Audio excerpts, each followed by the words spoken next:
inna rabbaka huwa a'lamu biman dhalla an sabilihi wa huwa a'lamu bil muhtadin. Hanya Tuhanmu yang berhak untuk mengatakan siapa yang dapat petunjuk dan siapa yang tersesat di jalannya. Hanya Tuhan. Itu Quran loh. Kita cuman berkoar-koar aja. Pedoman hidupnya Quran. Pedoman hidupnya Quran. Betul? Karena Anda rajin membacanya sampai Anda tidak mengerti isinya. Litundira qaumam ma undira aba'uhum fahum ghafilun. Jadi para rasul, para nabi itu sedang disuruh oleh Allah untuk menyampaikan kepada kita semua ya, bahwa aku hanya bisa memperingati kamu yang ikut peringatan. Itu maksudnya. Yang ikut, yang gak ikut ya gak bisa diperingati. Makanya beruntung kalian ikut karena aku bisa memberikan peringatan. Tentu saja saya bukan siapa-siapa. Saya hanya menyampaikan ilmu yang disampaikan oleh para rasul dan para nabi. Semoga berkah. Nah, ada kata-kata berikutnya, litundira qaumama undira aba'uhum fahum ghafilun.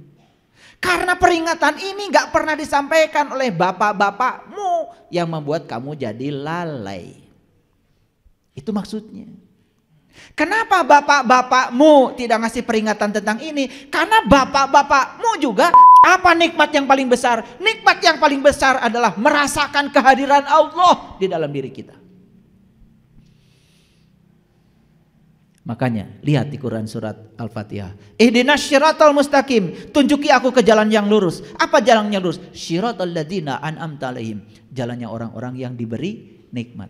Yang diberi nikmat cuma 4. Para nabi, para siddiqin, para syuhada, para sholihin. Itu dinyatakan dalam Quran surat An-Nisa ayat 69. Jadi nikmat yang paling besar dari Allah untuk manusia adalah ketika manusia sudah merasakan kehadirannya, sudah menyaksikan keberadaan Allah dalam dirinya, itu nikmat yang paling besar. Dan siapa yang sudah sampai di situ, berarti dia sudah dapat nikmat Allah. Dan siapapun yang sudah merasakan nikmat Allah, merasakan, bukan menjelaskan, berarti dia sudah ketemu tali Allah. Tali ini yang akan mempersatukan kita. Makanya kenapa tafsir beda-beda? Kenapa pemahaman ayat beda-beda? Karena masing-masing berbicara pakai otaknya sendiri-sendiri. Masing-masing belum mengalami. Sama seperti tadi. Saya tanya, itu jeruk rasanya gimana? Beda kan semuanya? Ada yang bilang kecut, ada yang bilang asam, ada yang bilang manis. Bohong semua. Padahal kalian tidak makan jeruk. Itu pakai ilmu kirata namanya. Tahu ilmu kirata? Dikira-kira dan tidak nyata. Makanya Allah bilang wal takum minkum ummatun yad'una ilal khair wa ya'muruna bil ma'ruf wa yanhauna 'anil munkar wa ulaika humul muflihun. Ingin jadi orang beruntung? Ingin jadi orang beruntung? Saya kasih tahu resepnya. Kalau ingin jadi orang beruntung, satu kata Allah.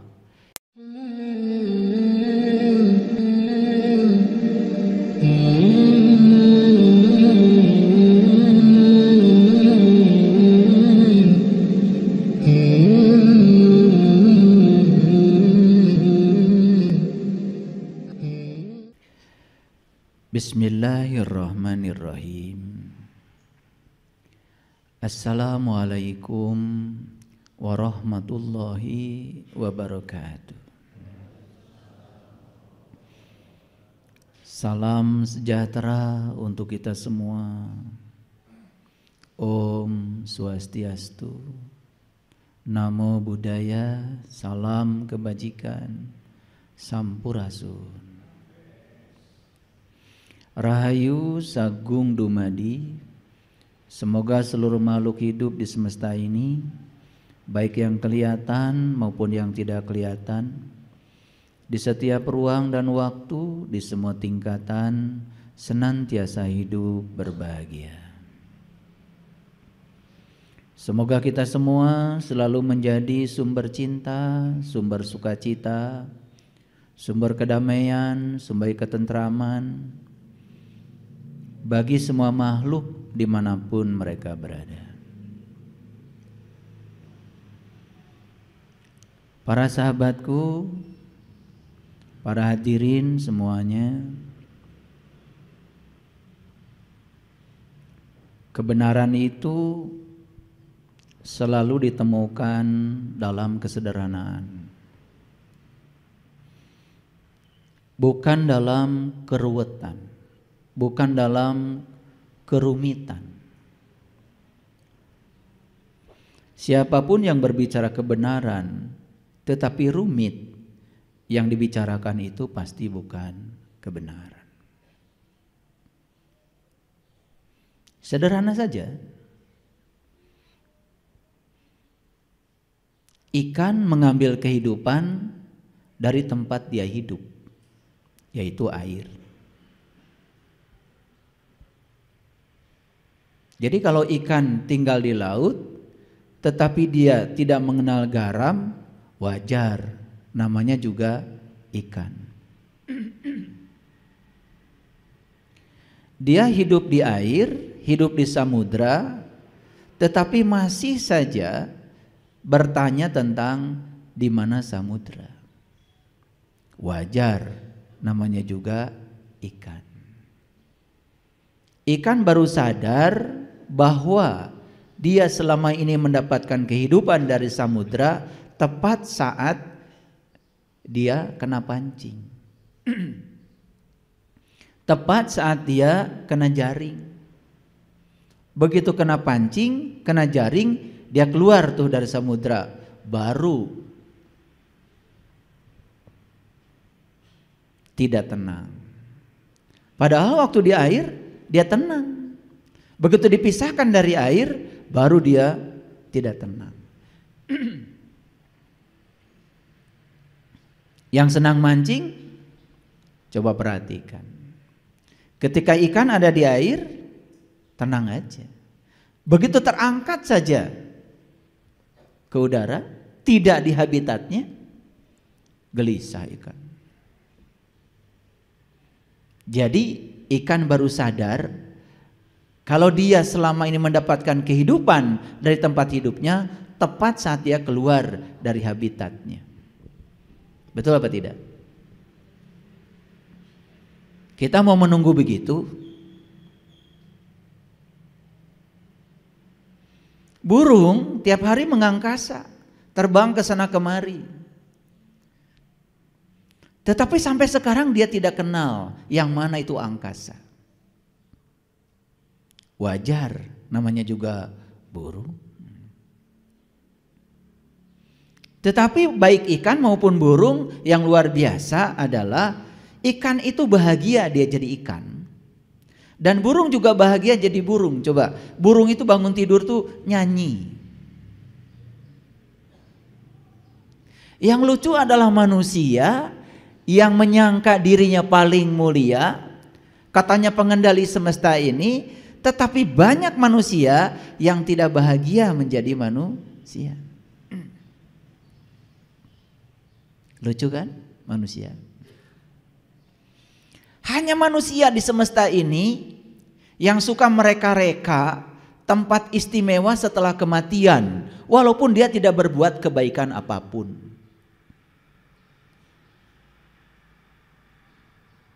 Pohon pisang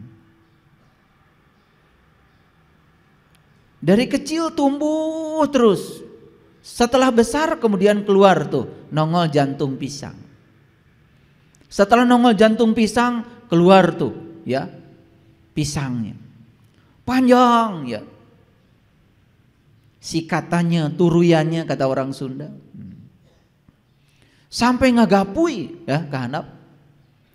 Akhirnya sama petani ditunjal tuh pakai bambu. Setelah menyumbangkan satu ruita pisang untuk manusia, pohon pisang itu mati. Dan pohon pisang hanya sekali saja menyumbangkan buah pisangnya, tidak diulang. Dan setelah dia menyumbangkan buah pisangnya, dia mati.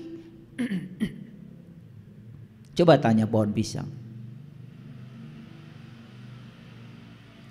Nanti kalau udah mati, kalian ingin di mana tempatnya? Pernah nggak bilang pohon pisang, oh nanti saya pengen tinggal di surga? Pernah nggak? Enggak. Setelah dia melaksanakan tasbihnya, setelah dia memerankan peran yang diberikan semesta kepadanya, menyumbangkan pisang buat manusia, bahkan dia tidak sama sekali mengambil satu buah pisang pun untuk dirinya.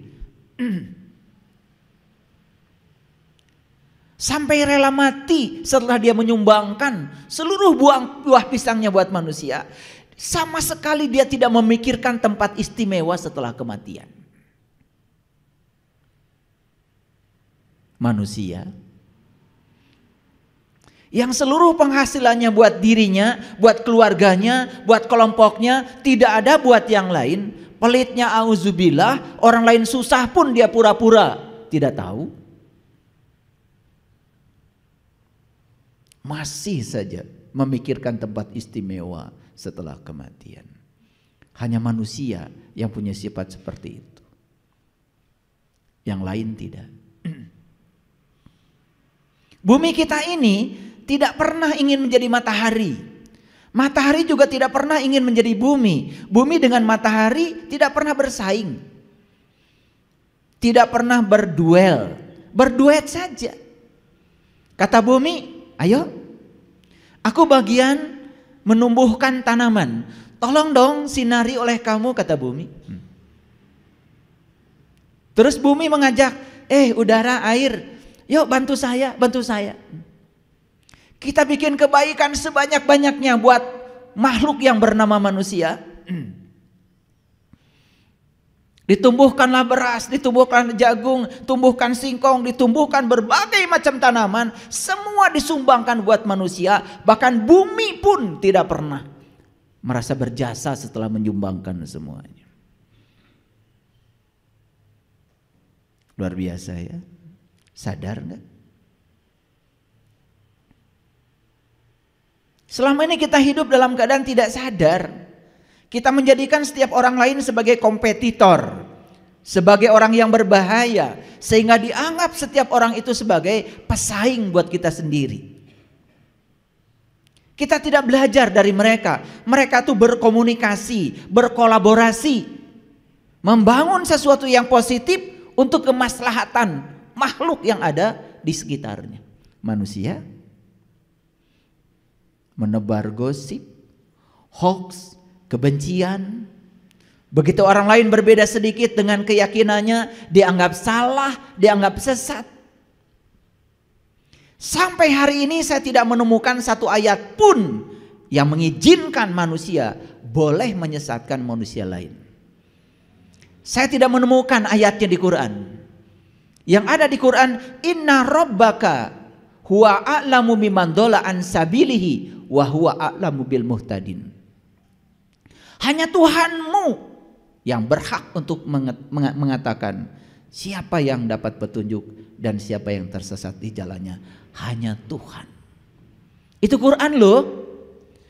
Kita cuman berkoar-koar aja. Pedoman hidupnya Quran. Pedoman hidupnya Quran. Betul? Karena Anda rajin membacanya sampai Anda tidak mengerti isinya. Dan begitu disampaikan isi seperti itu, Anda juga menolaknya. Saya tidak mengerti. Pedoman hidup Anda itu apa? Sedangkan Quran menekankan inna rabbaka huwa a'lamu biman dhalla an sabilihi wa huwa a'lamu bil muhtadin. Hanya Tuhanmu yang berhak untuk menilai siapa yang tersesat di jalannya dan siapa yang mendapatkan petunjuk.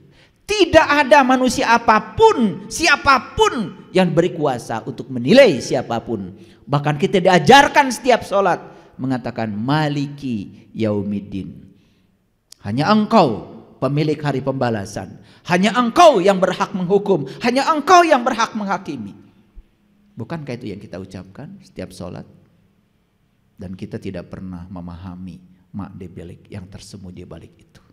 Kita hanya menjalankan sholat, membaca kalimat itu seperti robot. Dan berulang-ulang kita membaca kalimat itu. Bahkan Kita membaca, ihdinas syiratal mustaqim, ihdinas syiratal mustaqim. Tunjuki aku ya Allah ke jalanmu yang lurus. Itu kan sebuah permintaan. Ketika kita minta ditunjukkan ke jalan yang lurus, berarti kita sadar bahwa kita sedang berada di jalan yang tidak lurus. Sadar nggak? Kalau kita jalan-jalan cari alamat, kan kita minta ditunjukkan sama orang alamat Bapak ini di mana, tepat saat kita sedang berada di posisi yang tidak menemukan alamat. Betul nggak? Sebut saja kita sedang tersesat. Karena kita sadar sedang tersesat, minta ditunjukkan, tolong dong alamat Bapak ini di mana, RT berapa, RW berapa, kan begitu. Dan kalau kita tidak jalan-jalan, tidak pergi kemana-mana, kan tidak mungkin kita minta ditunjukkan rumah siapa di mana. Betul apa tidak?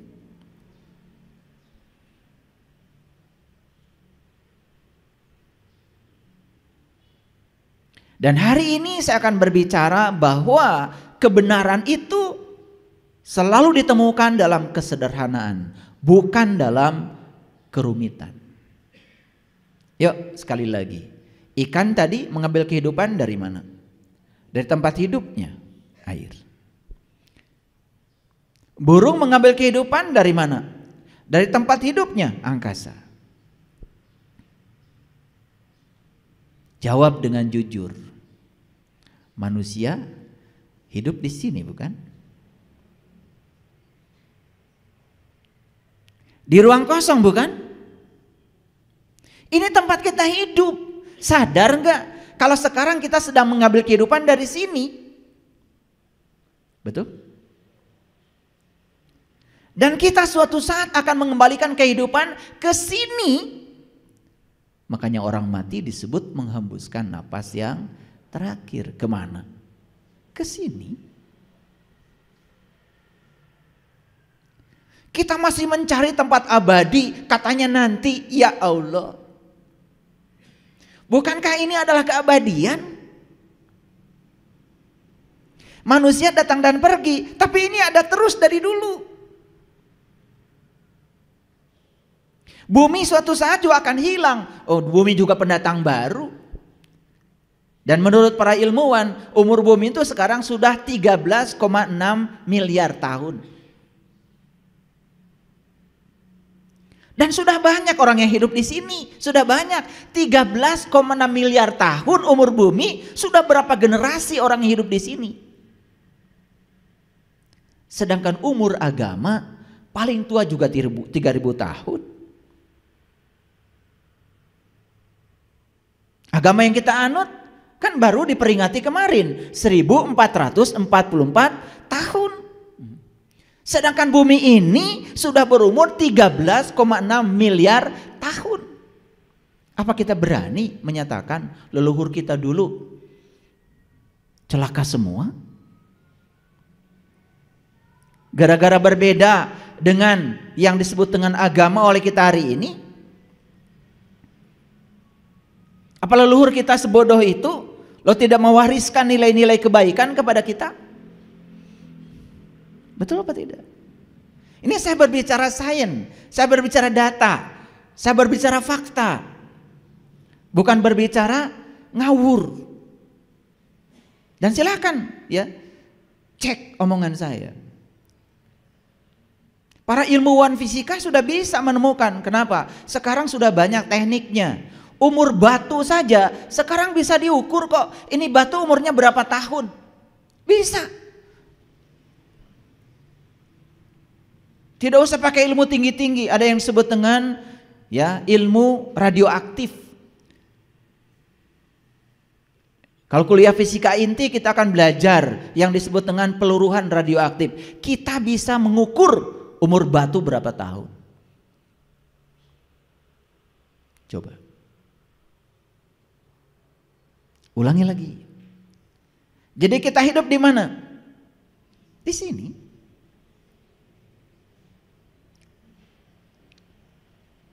Jelas? Sederhana? Oke. Sekarang kita sadari, kita mengambil kehidupan dari mana? Dari sini. Dan kita akan mengembalikan pinjaman kehidupan kemana? Ke sini. Jadi apa sebetulnya ini?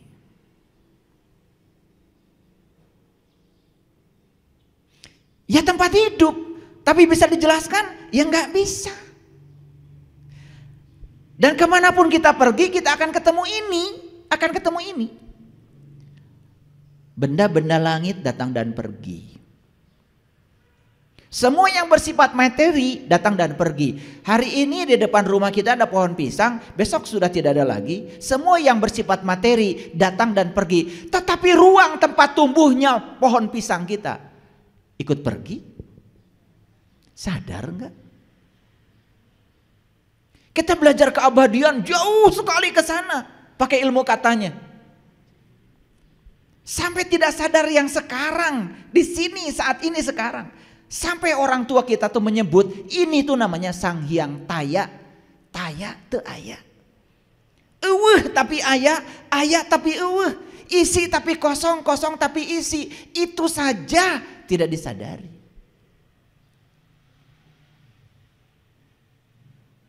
Sederhana enggak? Sederhana? Yuk.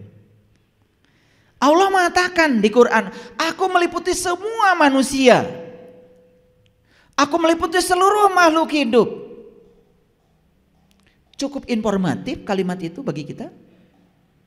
Apa maknanya? Coba. Samudra meliputi ikan-ikan yang di samudra. Berarti ikan ini diliputi oleh siapa? Yang meliputi. Nah yang diliputi itu pasti sosok. Ikan itu ada sosoknya. Tapi yang meliputi kan gak ada sosoknya. Karena kalau dia sosok tidak mungkin bisa meliputi. Makanya air ngikuti saja bentuk tempat di mana dia tinggal. Betul?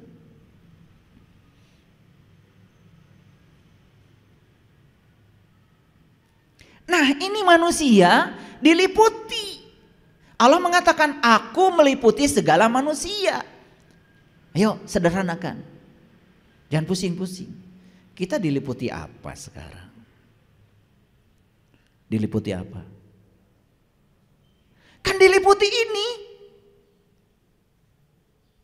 Terlalu mewah gitu penjelasan saya. Karena kita berpikir ruwet terus dari dulu. Lalu memposisikan Tuhan sebagai sosok yang tinggal di jauh di sana-sana.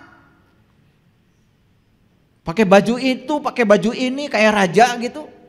Lalu disuruh-suruh oleh kita supaya ngikutin keinginan kita. Ada yang harus diperbaiki di otak kita. Makanya orang-orang bijak mengatakan pikiran itu bukan ciptaan Allah. Yang ciptaan Allah itu otaknya. Tapi kalau pikiran, ciptaan lingkungan, ciptaan masyarakat. Kita berpikir hari ini tergantung apa yang pernah kita lihat, yang pernah kita dengar, tergantung paradigma apa yang pernah dijejalkan kepada kita. Hari ini kita mengatakan, kalau kita baik sama Allah, Allah akan baik sama saya. Dan kalau saya tidak baik sama Allah, Allah akan mengazab saya, menghukum saya. Itu paradigma. Itu bukan Allah yang sebenarnya. Bagaimana mungkin Dia yang Maha Pengasih, yang Maha Penyayang menyiksa hamba yang dicintainya? Betul apa tidak? Tetapi paradigma itu masih ada di otak kita. Sampai-sampai kita lebih suka memposisikan Allah sebagai mitra dagang kita daripada memposisikan Allah sebagai kekasih.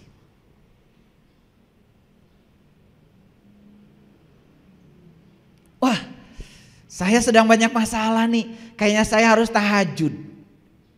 Sudah. Malam-malam bangun. Begitu bangun, kata malaikat, tumben.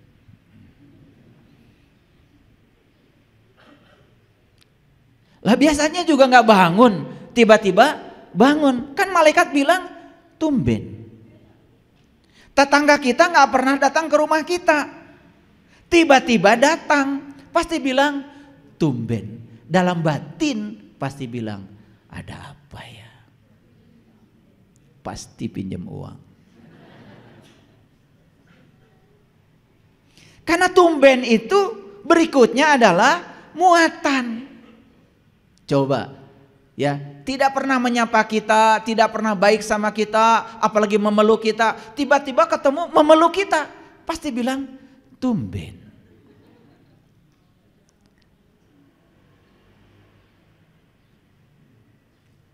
Kata malaikat, pasti tahajudnya 2 rakaat saja. Mintanya suabrek. Karena kita terlalu biasa menjadikan Tuhan itu sebagai mitra dagang kita. Bukan menjadikan Tuhan sebagai kekasih. Kalau orang yang menjadikan Tuhan sebagai kekasih, namanya kekasih itu melakukan kebaikan bukan karena kebaikan kita. Dan kita pun melakukan kebaikan kepada Tuhan, tidak pengen apa-apa. Melakukan kebaikan, ya melakukan kebaikan saja. Begitu enggak ibadah kita? Tidak. Karena kita lebih suka memposisikan Tuhan sebagai mitra dagang kita daripada memposisikan Tuhan sebagai kekasih. Ya hidupnya ya seperti itu saja. Dari waktu ke waktu kesadarannya juga begitu-begitu saja. Itu paradigma. Karena dia menempatkan Tuhan di pikiran dia seperti itu. Kenapa pikiran seperti itu? Karena dibesarkan di lingkungan yang seperti itu. Setelah itu dia mengizinkan agar dia menjadi seperti lingkungannya. Tidak menjadi dirinya sendiri. Dan kalau semua ditanya, pasti tidak ada argumen. Kenapa Anda takbiratul ihramnya seperti itu? Pasti jawabannya kan orang lain juga begitu. Dan kenapa ketika Anda sholat mengacungkan telunjuk bukan jempol? Karena orang lain juga mengajukan telunjuk. Itu saja jawabannya. Tidak ada argumen yang masuk akal. Padahal Nabi Muhammad sudah mengatakan as-sholatu mi'rajul mu'minin. Dalam gerakan sholat itu ada simbol. Ada tata cara untuk mi'raj. Mi'raj itu bahasa sastra. Bahasa Qur'annya adalah liko. Walaupun di Quran ada Quran surat Al-Ma'arij. Itu juga cerita tentang perjalanan menuju Tuhan. Tapi Quran lebih banyak menyebut kata liko. Liko itu perjumpaan. Jadi gerakan sholat itu dari takbir sampai salam isinya itu syarat sekali dengan simbol-simbol. Kita nggak ngerti maknanya apa. Kita hanya melakukan itu sebagaimana orang lain melakukannya. Begitu bukan? Oke.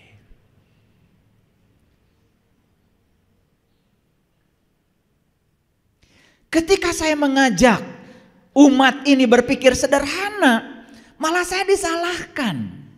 Contoh, Quran bilang mengingat Allah itu persis seperti kamu mengingat bapakmu. Itu kata Quran. Fazkurullah kazikrikum abaakum. Itu ayatnya. Saya bacakan Arabnya, takut kalian gak percaya. Kalau gitu saya bacakan lagi. Itu Quran surat Al-Baqarah ayat 200. Nah, takut gak percaya. Nanti disangka ngarang saya.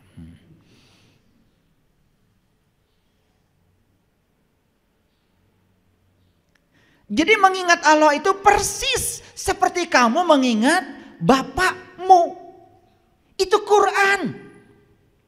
Bahkan diawali dengan faiza qadaitum manasikakum fazkurullah kazikrikum abaakum au asyadda dzikra. Begitu lengkapnya. Dibacakan lengkapnya, takut nggak percaya.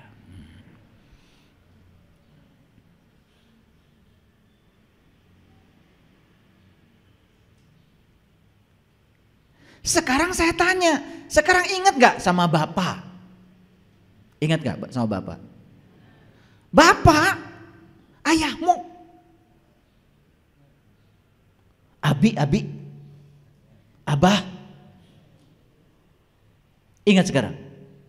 Ingat? Ada suaranya? Gak ada. Dan yang bisa ingat sama bapakmu hanya orang-orang yang kenal bapakmu.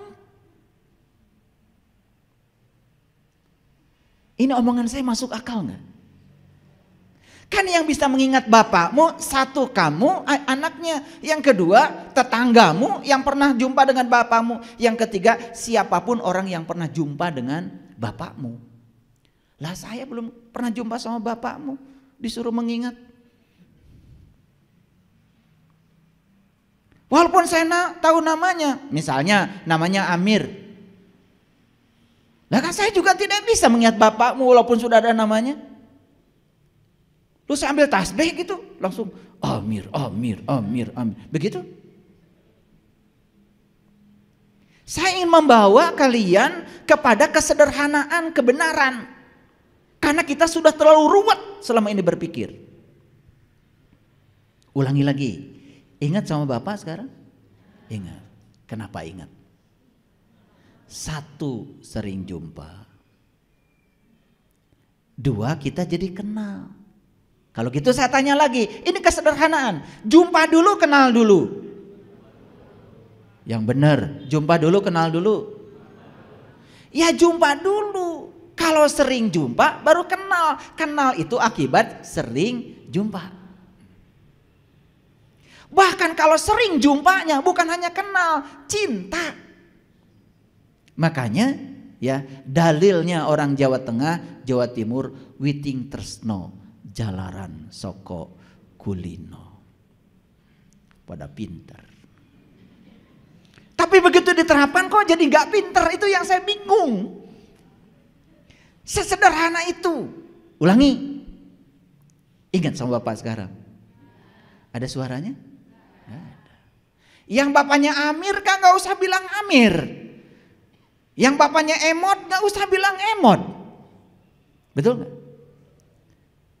Betul apa tidak? Nah mengingat Allah itu persis seperti kamu mengingat bapakmu. Itu kata Quran. Sekarang saya tanya, ingat sama Allah.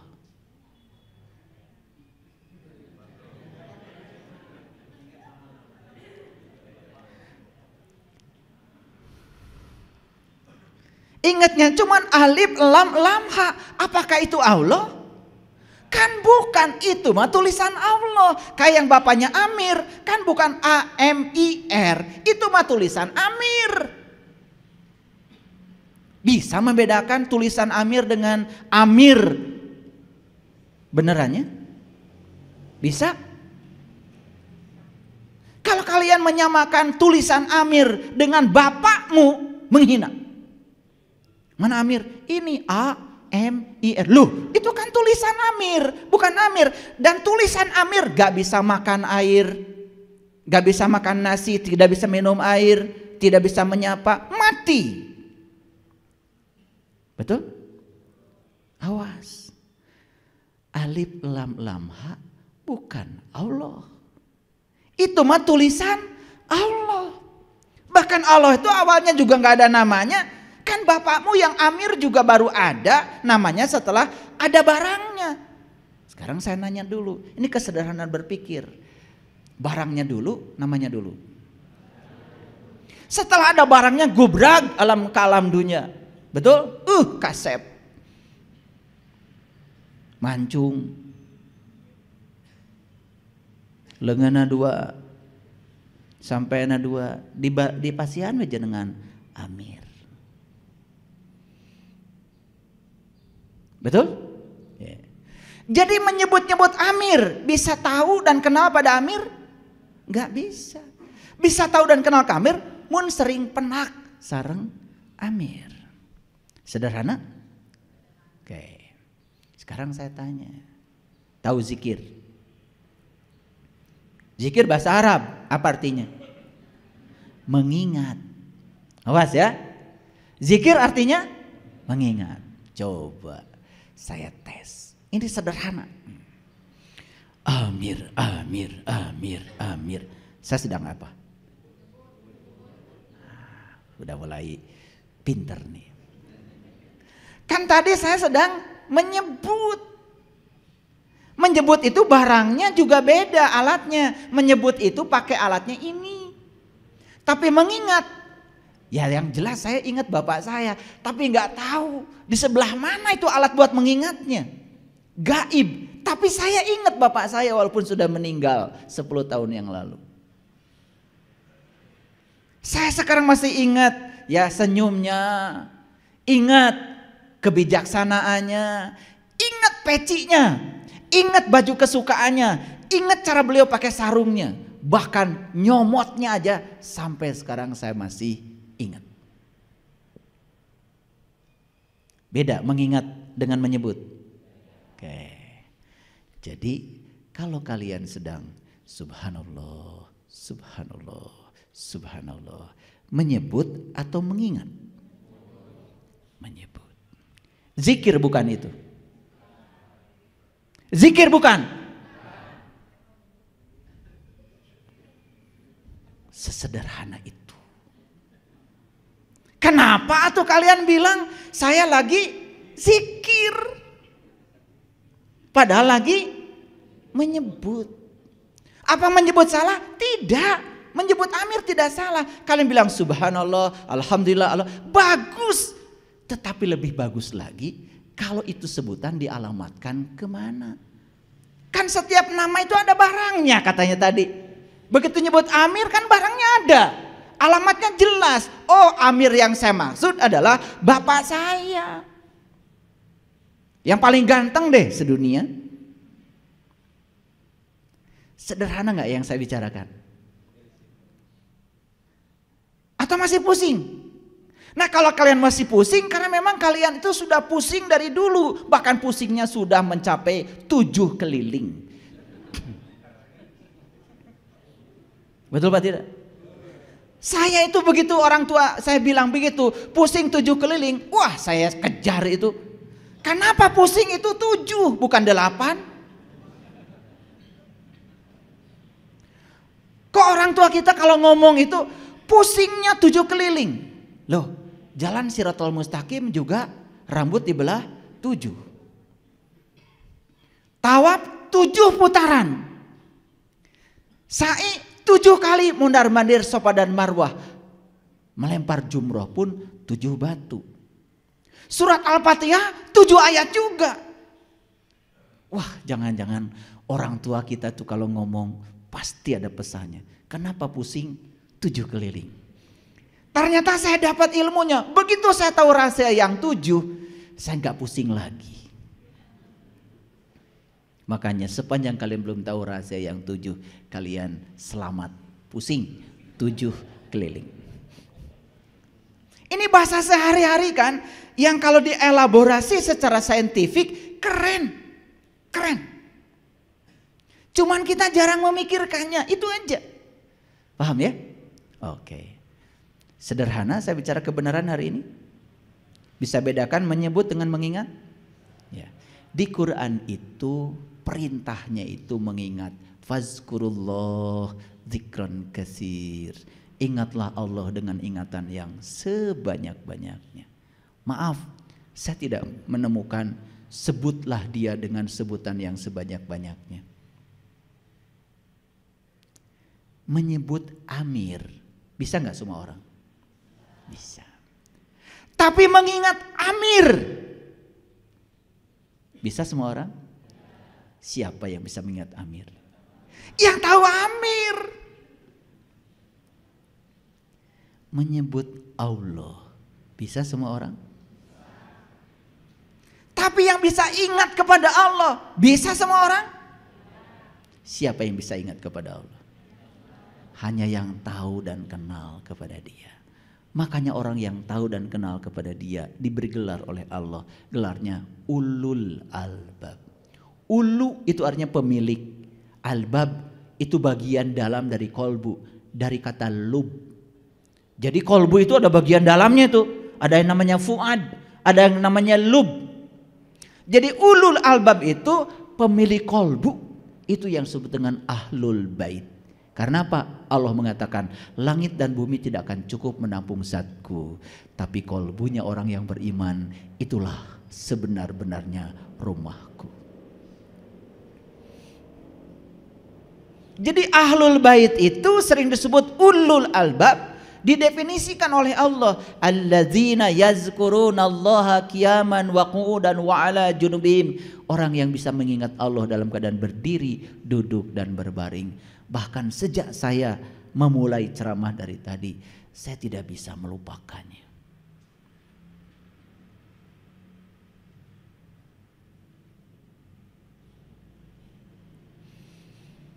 Clear sampai sini?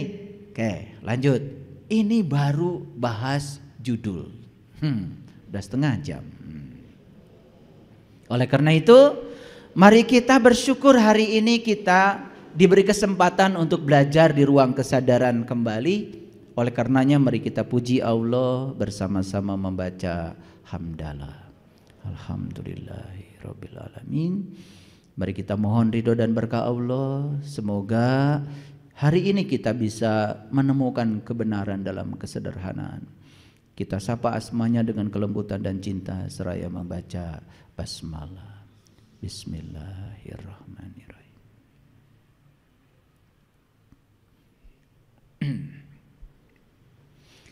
Mari kita lihat contoh-contoh kebenaran dalam kesederhanaan. Ini contoh sederhana. Jadi saya bacakan Quran surat Al-Isra, boleh dicatat. Al-Isra itu surat yang ke-17, ayat yang ke-60. Jadi Allah menyatakan inna rabbaka ahato binnas. Inna rabbaka ahato binnas. Tangkap kata-kata ini dengan kesadaran. Ulangi ya. Inna rabbaka ahato binnas. Sesungguhnya Tuhanmu meliputi segala manusia. Siapa yang bilang begini? Tuhan. Siapa kamu di situ? Ya manusia. Maaf ini supaya gampang. Ini Tuhan nih lagi bicara sama saya. Sesungguhnya Tuhanmu, kata Tuhan, meliputi segala manusia. Inna rabbaka ahato binas. Itu kata-kata Tuhan kepada saya. Jadi kalau saya berbicara tentang Tuhan saya, kan bahasanya begini, sesungguhnya Tuhanku meliputi segala manusia. Paham? Sederhana? Masih belum mengerti? Konsen. Makanya kalau mau ngaji hari Selasa, pagi-pagi minum air wortel. Ya, khusus Selasa jangan makan nasi goreng. Nah ini kayak gini lambat. Minum air putih yang banyak, gitu. Kalau mau ngaji dengan saya, biar bisa fokus. Ulangi.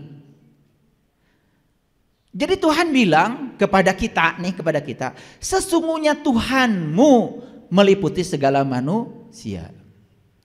Nah kalau kita yang bilang pada diri kita sendiri, oh Tuhanku ternyata meliputi segala manusia. Jadi Tuhanku itu bukan hanya meliputi aku kalau begitu, meliputi segala manusia. Jadi bagaimana mungkin aku bisa menghina orang lain? Karena pada diri setiap manusia ada Tuhanku. Sederhana? Sesederhana itu saja kalau disadari, tidak mungkin kita menjelekkan orang, tidak mungkin kita menghina orang, tidak mungkin kita tidak membantu orang, tidak mungkin kita tidak welas asih pada orang, tidak mungkin kita menghina orang, tidak mungkin menjatuhkan nama baik orang, gak mungkin. Semua konflik, saling menjatuhkan, marah dan lain sebagainya, kebencian, itu sebetulnya dilakukan oleh orang-orang yang tidak sadar kalau Tuhannya meliputi segala manusia. Lanjut, kalau Tuhan meliputi segala manusia, berarti Tuhan meliputi aku? Kalau Tuhan meliputi aku, kesadaran apa yang harusnya aku tanamkan? Oh, Tuhan meliputi diriku. Dia mewujud sebagai daya hidup pada diriku. Dia mewujud sebagai nafasku yang tidak pernah tidur, tidak pernah ngantuk. Bagaimana mungkin aku bisa berbohong kepadanya? Karena dia bersamaku. Jadi diri kita selalu waspada, eling, mawas diri. Dan kewaspadaan ini pun kita terapkan untuk memberikan welas asih, cinta kasih pada semua orang. Makanya saya pastikan semua orang-orang yang sudah sampai di kesadaran itu hidupnya penuh dengan welas asih.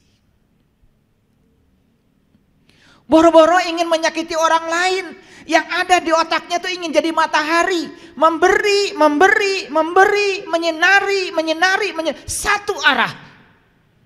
Dan matahari memberikan sinarnya satu arah. Tidak pernah minta balasan, tidak pernah minta balikan.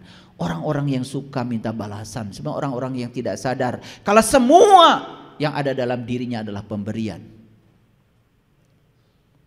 Sadarkah kita sebetulnya kenapa kita harus memberi? Karena semua yang ada di tangan kita adalah pemberiannya.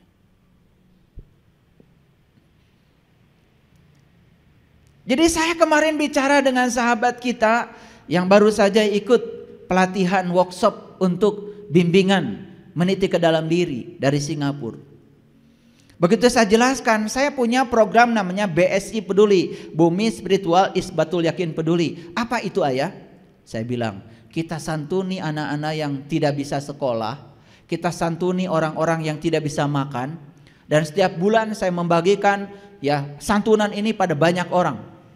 Sampai dia mengalami kemapanan secara ekonomi. Dia menangis. Dia bilang sama saya, beruntung ya hidup di Indonesia. Loh, beruntung banyak yang disantuni. Di Singapura susah katanya ayah, cari orang yang mau disantuni. Langsung saya bilang dalam diri saya, pokoknya saya langsung telepon murid-murid saya bilang, kita harus berterima kasih sama orang-orang yang mau disantuni. Karena di negara lain susah cari orang yang disantuni. Jadi kalau di kita banyak itu, waduh luar biasa. Berarti kesempatan kita berbuat baik di sini luar biasa. Bagi yang sadar. Sekali lagi, sadar. Yang sadar boro-boro mikirin itu. Paling juga yang gak sadar mau, kamu kemarin saya kasih kok tidak berterima kasih pada saya, bulan depan coret. Itulah orang yang tidak sadar kalau dia sudah berakhlak seperti akhlaknya Allah. Allah itu tidak pernah gampang nyoret kita. Kamu kemarin berbohong ya langsung dicoret, besok diambil nyawanya. Enggak. Tetap aja masih diizinkan berbohong lagi. Itu welas asihnya Allah tuh begitu, betul nggak? Makanya wa ahsin kama ahsanallahu ilaika, berbuat baiklah kamu seperti aku berbuat baik kepada kamu. Luar biasa. Allah mengajarkan nilai-nilai kebaikan itu luar biasa. Baik, jadi sadar sekarang kalau Allah meliputi semua manusia. Allahnya siapa? Allahmu. Kan Allah bilang, inna rabbaka ahata binas, sesungguhnya Tuhanmu meliputi segala manusia. Sadar sekarang, ternyata Tuhanku bukan hanya meliputi aku, tapi meliputi segala manusia. Jadi sebetulnya tubuh kita berbeda, tetapi di tubuh kita ada Tuhan yang sama. Lebih jauh lagi. Lebih jauh lagi. Apapun keyakinannya, apapun agamanya, kan dia juga diliputi Tuhan. Betul? Jadi kalau orang yang sadar sampai di titik ini melakukan kebaikan pun tidak mesti ditanya apa keyakinannya, apa agamanya. Bahkan kalau mau mendoakan mereka pun tidak pernah ditanya apa keyakinannya, apa. Rahayu Sagung Dumadi, semoga seluruh makhluk hidup di semesta ini, baik yang kelihatan maupun tidak kelihatan, selalu berbahagia. Itu doa mulia sekali. Semoga keluarga saya bahagia. Yang lain gak usah. Itu doamu begitu. Biar saya aja yang panen banyak, tetangga gak usah. Biar dimakan tikus sama burung. Wah, orang kayak gini rezekinya gitu-gitu aja. Jadi kalau ingin rezeki kita berkelimpahan, menakjubkan hidupnya, buka semua pintu-pintu rezeki. Salah satunya adalah bahagiakan semua orang tanpa batas. Tidak usah dibatasi oleh keyakinan apa. Dendam di sini tuh masih ada. Begitu dikabarkan si Anu mengajarkan ajaran yang salah, langsung benci. Padahal kita pun tidak mengerti yang diajarkan apa. Kadang-kadang begitu mudah kita dibakar oleh api kebencian. Padahal kita tidak tahu apa-apa. Saya kasih tahu, membenci kejahatan saja, itu kita sudah berkontribusi membangun kejahatan. Benci pada orang yang melakukan kegelapan, kita pun sebetulnya sudah menyumbang kegelapan. Apalagi kalau kita melakukan kegelapan itu sendiri. Yuk kita sadar, dengarkan kajian saya yang kemarin.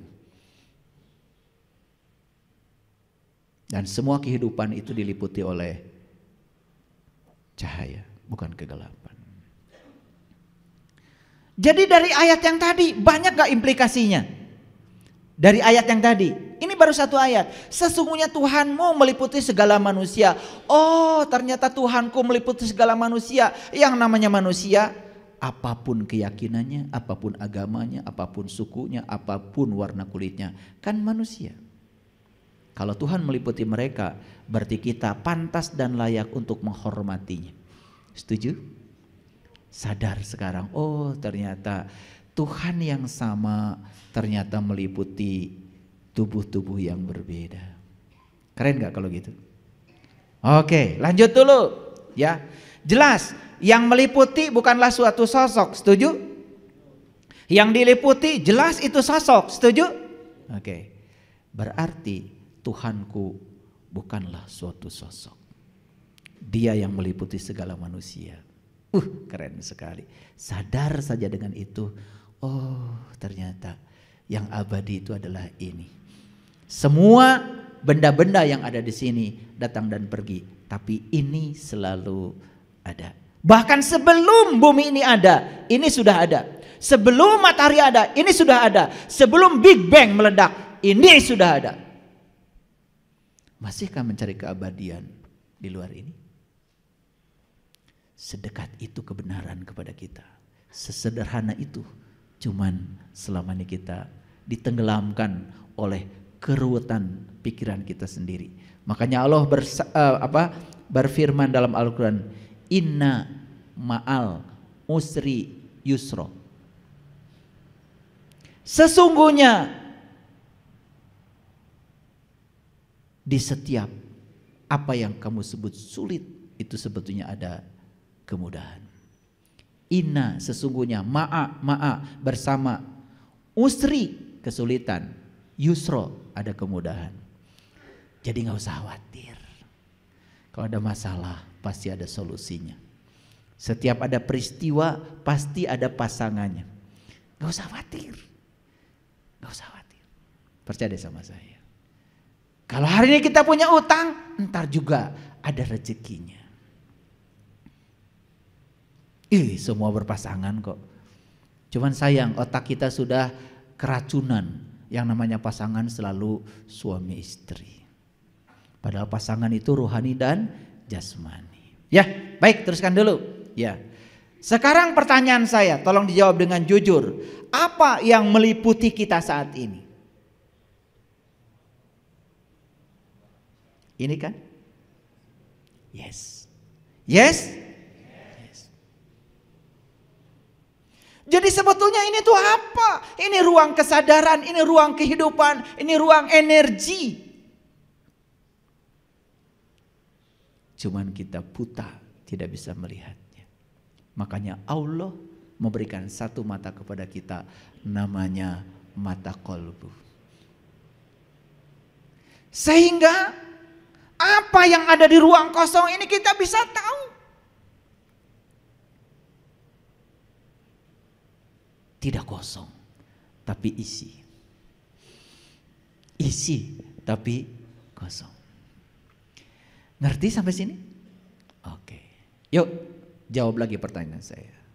Sekarang kita sedang hidup? Yes. Dari mana kita mengambil kehidupan? Dari sini. Apakah kehidupan yang kita ambil dari sini abadi di sini? Tidak. Sebentar masuk, sebentar keluar. Sebentar masuk, sebentar keluar. Sebentar masuk, sebentar keluar. Dan nanti tidak masuk lagi. Betul nggak? Ketika tidak masuk lagi di mana? Iya di sini, di sini. Jadi kenapa kita takut dengan kematian? Bukankah mati itu hanya menghembuskan napas terakhir dan gak balik lagi? Bukankah kematian itu adalah anugerah? Karena kalau ini masuk ke dalam, semua rasa sakit di sini terasa. Begitu keluar, kita dibebaskan dari semua penderitaan dan rasa sakit. Jadi kenapa takut mati ya? Karena kita tidak mengerti. Itu aja. Nih, wajah-wajah takut mati semua. Yuk lihat gambar di depan ini. Yang sebelah kiri gambar apa? Yang keras dong, gambar apa? Jeruk. Kayak TK ya. Jeruk itu JERUK atau itu? Itu pun bukan sebetulnya, karena itu gambar jeruk. Karena saya belum sempat ke pasar, jadi hari ini saya bawa gambarnya. Maaf ya, saya nggak bawa jeruknya. Udah, tapi kan jelas kan? Oke. Coba satu orang saja. Ada yang pernah merasakan rasanya jeruk? Ada? Gimana rasanya? Udah macam-macam kan? Asam, manis, kecut gitu. Apakah asam bisa menggambarkan yang kita rasakan? Apakah kecut bisa menggambarkan yang kita rasakan? Apakah manis bisa menggambarkan yang kita rasakan? Nih saya kasih tahu, semua kata-kata yang kita ucapkan itu semuanya adalah bohong. Karena yang sebenarnya adalah yang kita rasakan. Makanya kalau saya ditanya sama kalian, ya gimana ayah rasanya jeruk? Pokoknya gitu deh. Daripada kayak kalian sok tahu. Asam, kecut, macam-macam tadi, betul nggak? Nanti saya kejar lagi, asam itu apa? Mau didefinisikan? Makin didefinisikan makin jauh dari kenyataan. Dan selama ini kita terjebak oleh kata-kata asam, kecut, manis, betul? Lembut. Itu kata-kata yang dibuat oleh kita sendiri saking ingin menggambarkan rasa yang ada di situ. Tapi apakah rasa yang di situ bisa digambarkan dengan kata-kata? Saya jamin, siapapun ilmuwan, saya suruh nulis, coba kamu tulis, asam itu apa? Pusing dia. Mau ahli kimia, mau ahli fisika, mau sekolahnya sampai S4. Tahu S4? Susah senyum, senang senyum. Itu sekolah paling tinggi. Jadi sekolah yang paling tinggi bukan S3. Banyak yang sekolahnya S3, intelektualnya udah mencapai tingkatan paling tinggi. Tapi susah cemberut, senang tambah cemberut. Karena takut kehilangan yang dia senangi, betul? Buat apa sekolah tinggi-tinggi kalau tidak bahagia? Makanya sekolah yang paling tinggi itu adalah S4. Susah senyum, senang senyum. Tetap senyum apapun keadaannya. Itu namanya sudah bisa menerima semua kondisi apa adanya. Itu sekolah paling tinggi itu. Capai sekolah itu. Ya. Dan sekolah itu bisa dicapai oleh lulusan SD, SMP, SMA. Gak peduli tingkatan pendidikannya apa. Karena kesederhanaan, kebenaran ada dalam kesederhanaan. Jadi kebenaran itu gak ruwet. Kenapa kita ruwet? Karena kita selama ini diajarkan ruwet oleh orang-orang yang ruwet. Dan lucunya tuh kalian itu dikasih yang ruwet gak mau. Dikasih yang gampang juga gak mau. Saya pengen tahu maunya apa.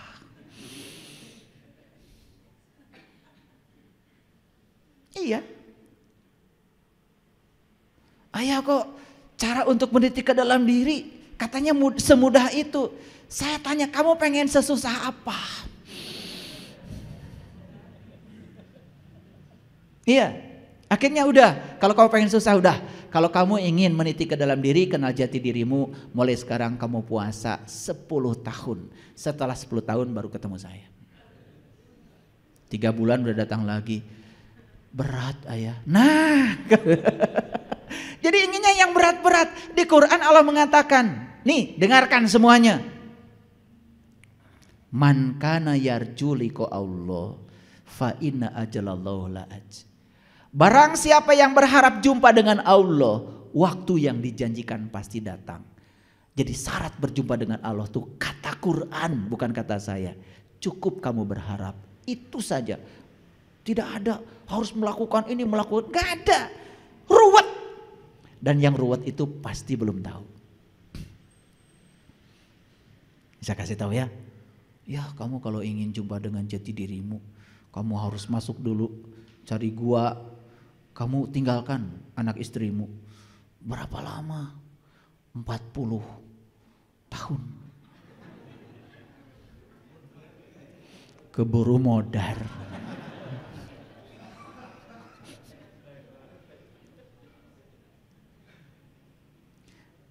Banyak leluhur kita para suci sudah mencoba itu. Mereka mengasingkan diri di gua ini, gua itu sampai kurus kerontang. Malah ditegur oleh semesta.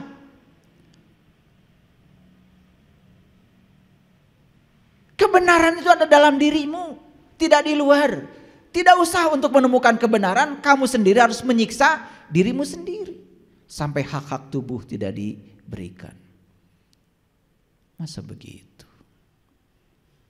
Kitab suci tertua yang ditulis oleh tangan Allah sendiri adalah tubuh manusia. Dan lewat tubuh inilah kita akan bisa menemukan banyak sekali ilmu pengetahuan. Asal tahu ilmunya, tahu caranya. Sekarang yang sebelah kanan gambar apa? Siapa yang ngasih nama ini buah naga? Dulu ada namanya? Saya kasih tahu. Semua yang diberi nama, yang ngasih nama kamu. Ingat itu. Betul apa tidak? Awas, supaya sadar. Yang ngasih judul kamu. Begitu ada yang tidak enak, kami kasih judul musibah. Siapa yang ngasih judul? Kamu. Begitu enak kami kasih judul berkah. Siapa yang ngasih judul? Kamu. Padahal dua-duanya adalah kebenaran. Kalau itu harus terjadi pada dirimu dan itu untuk kebaikanmu. Kamu suka atau tidak suka, terima saja. Jangan dikasih judul. Jadi mulai sekarang stop ngasih judul. Betul apa tidak? Banyak gak ngasih judul? Lah, jadi banyak sinetron. Kalian lupa kalau judul-judul itu buatan kalian sendiri. Allah tuh membebaskan kok, mau dikasih nama apa. Yang keyakinan ini ngasih namanya ini, keyakinan ngasih namanya, keyakinan banyak nama untuk dia.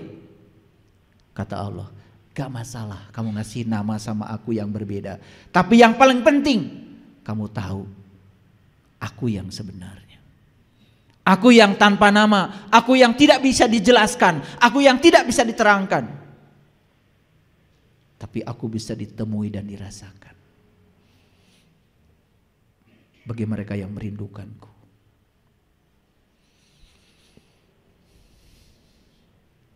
Semangka rasanya gimana? Udah mulai pintar sekarang. Udah mulai pintar, gak terjebak lagi. Pokoknya gitu deh, itu kebenaran. Pokoknya gitu deh pun sebetulnya tidak bermakna apa-apa. Saking susah membicarakan yang kita rasakan. Ini saripati alam semesta. Perhatikan saya. Sebetulnya yang dirasakan di jeruk itu bukan hanya kecut. Rasa gula ada, rasa garam ada, semua saripati yang ada di alam semesta ada di situ. Cuma ada yang dominan, ada yang tidak dominan. Kan begitu.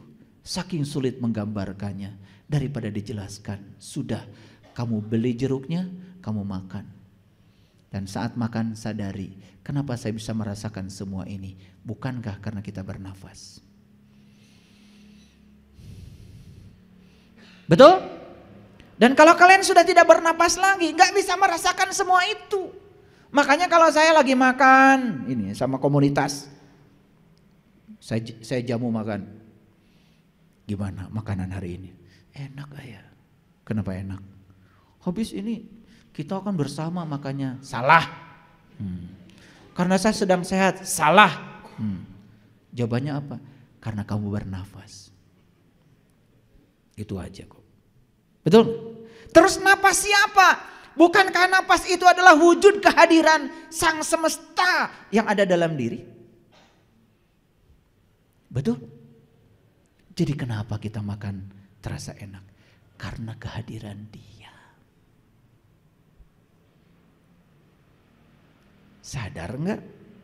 Ya, stop dulu sampai situ, ini kejauhan ngajinya. Kejauhan, disilir. Stop dulu. Oke, ngerti ya? Oke, sekarang lanjut. Ini yang sebelah kiri, siapa itu? Siapa? Saya juga nggak tahu. Saya juga nggak tahu. Nggak tahu.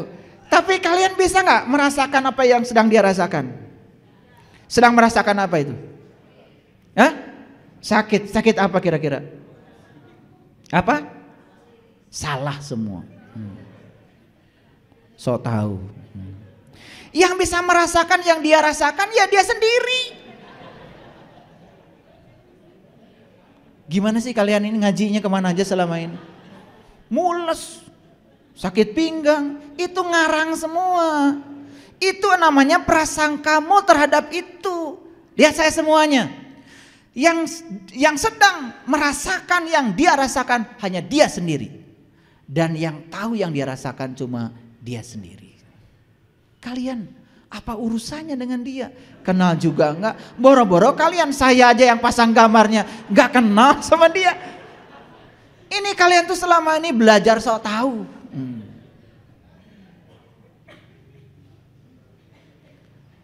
Jadi penjelasan kalian tentang itu kebenaran atau pembenaran?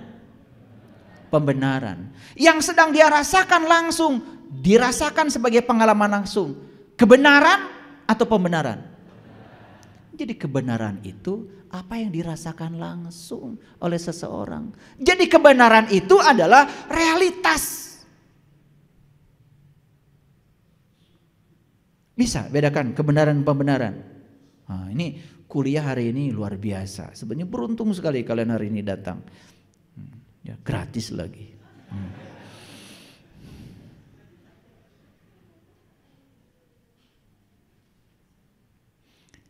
Ini yang sebelah kanan siapa ini?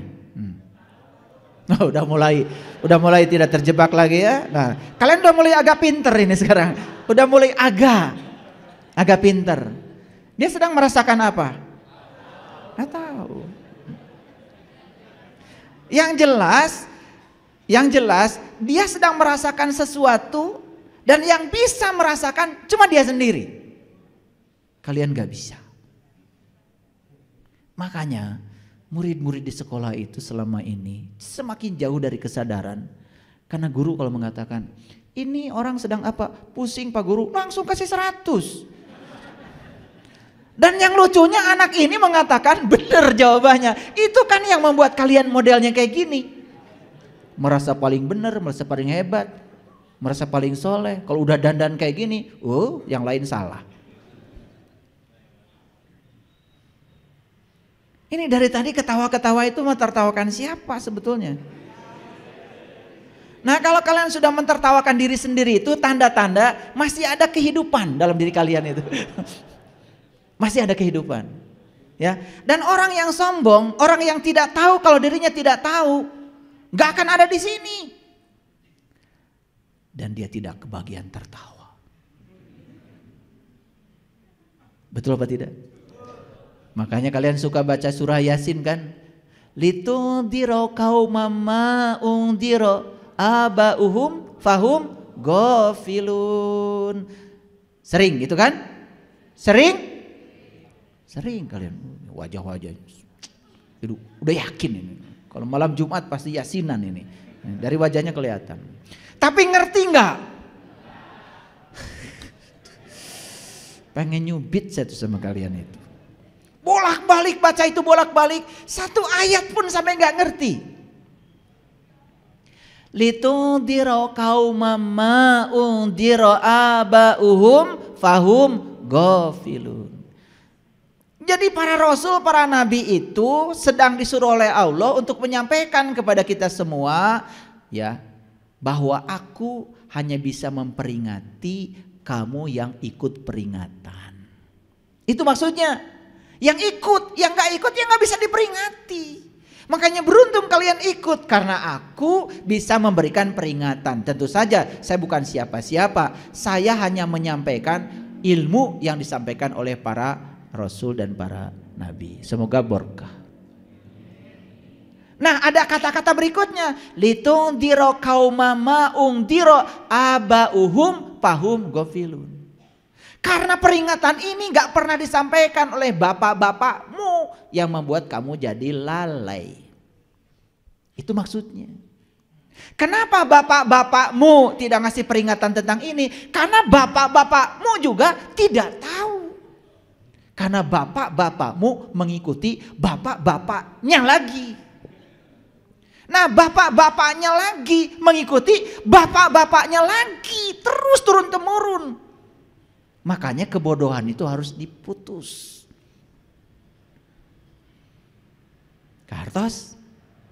Makanya dalam Quran surat At-Tur dikatakan, kalau hari ini kamu beriman, hari ini kamu sadar, hari ini kamu bangkit dari tidur panjang kesadaranmu, maka kamu akan bisa menyelamatkan dua generasi, yang akan datang dan yang belum datang. Itu. Ini Quran surat At-Tur ayat 21. Boleh dilihat nanti. Takut saya dianggap ngarang lagi. Sudah ngerti sampai sini? Oke. Jadi sekarang bisa membedakan mana kebenaran, mana pembenaran. Sekarang saya mau cerita. Allah adalah pencipta langit dan bumi. Allah adalah terus Allah. Yang saya bicarakan itu pembenaran atau kebenaran? Kan itu baru kata-kata. Baru kata-kata. Nah, kebenaran itu adalah Allah yang dirasakan langsung sebagai pengalaman spiritual dalam diri kita. Sampai kita satu jawaban. Apa itu? Pokoknya gitu deh. Dan kalau sampai pada rasa itu, yang ada di sini cuma hangat-hangat air mata. Makanya orang yang tahu tidak bicara. Karena orang yang bicara itu tanda tidak tahu, kayak saya. Banyak yang menceritakan Allah di masjid. Apakah yang diceritakan oleh mereka itu Allah yang sebenarnya? Atau persepsi dia tentang Allah? Pembenaran atau kebenaran? Sudah bisa membedakan ya sekarang. Sudah bisa membedakan. Maka Allah bilang, aku bersamamu, lebih dekat kepadamu daripada urat nadi lehermu. Allah hanya ingin rasakan kehadiranku setiap saat, rasakan keberadaanku setiap saat. Bahkan aku tinggal dalam seluruh sel dalam tubuhmu, dan tidak ada satu sel pun dalam tubuhmu yang tidak ada kehadiranku. Sudah bisa merasakannya? Kenapa belum? Karena pikiran kita masih berisik, masih menghakimi, masih terjebak benar salah, masih terjebak baik buruk. Itu saja. Makanya belajar untuk melampaui dualitas. Makanya dalam Quran dikatakan, aku telah menunjukkan dua jalan loh kepadamu, wa hadainahu najdain. Tapi Allah bilang, jangan pilih salah satu. Fala aqtahamal aqobah, cobalah jalan mendaki. Fakku rokobah, dan bebaskan kamu dari perbudakan. Perbudakan apa? Perbudakan benar salah, baik buruk, itulah perbudakan. Dan kita setiap hari diperbudak oleh itu. Begitu orang lain bilang, wah dia itu anu-anu, kita ikut membenci. Padahal kita tidak tahu. Begitu? Sepanjang pikiran kita masih dididik seperti itu, saya kasih tahu sama kalian semua, kita tidak akan mencapai keheningan yang namanya hening cipta, dan kita tidak akan menemukan realitas kebenaran dalam diri. Oke. Lanjut dulu. Siapa pemilik kebenaran? Satu, mereka yang polos dan lugu. Yang bisa menerima setiap hal apa adanya. Tidak suka dengan rekayasa pikiran. Hati-hati loh dengan intelektualitas. Karena intelektualitas itu kadang-kadang menipu. Kalau ada orang yang menjelaskan ini, menjelaskan itu, semua penjelasan adalah persepsi. Itu yang disebut dengan pengetahuan konsep. Dan harus yang kita cari adalah pengetahuan rasa. Pengetahuan konsep dengan pengetahuan rasa beda. Jadi kalau tadi jeruk adalah sebuah buah yang terbuat dari ini itu, warnanya kuning, rasanya itu pengetahuan konsep. Semua kata-kata. Karena yang sebenarnya jeruk adalah makan. Gimana jeruk? Gitu. Beda dengan semangka. Beda. Semangka gimana? Gitu. Buah naga. Gitu. Coba disuruh memejamkan mata, kasih buah yang macam-macam, bisa bedakan. Apa ini? Jeruk. Jeruk apa? Ini kayaknya ini sunkist nih. Wow. Betul nggak?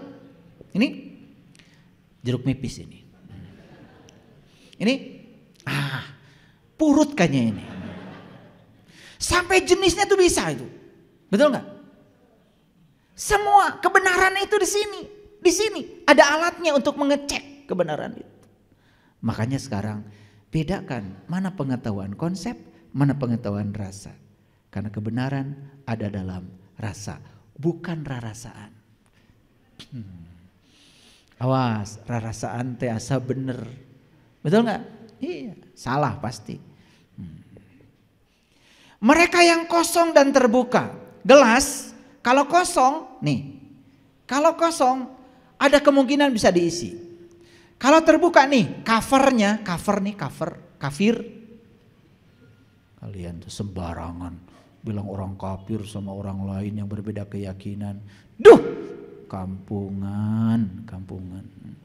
Nih kafir tuh ini, cover. Buka covernya. Sudah kosong buka covernya, bisa diisi? Bisa. Tapi sudah isi ada covernya tertutup. Gak bisa. Makanya kebenaran miliknya orang yang kosong dan terbuka. Yuk terbuka. Jujur pada diri sendiri.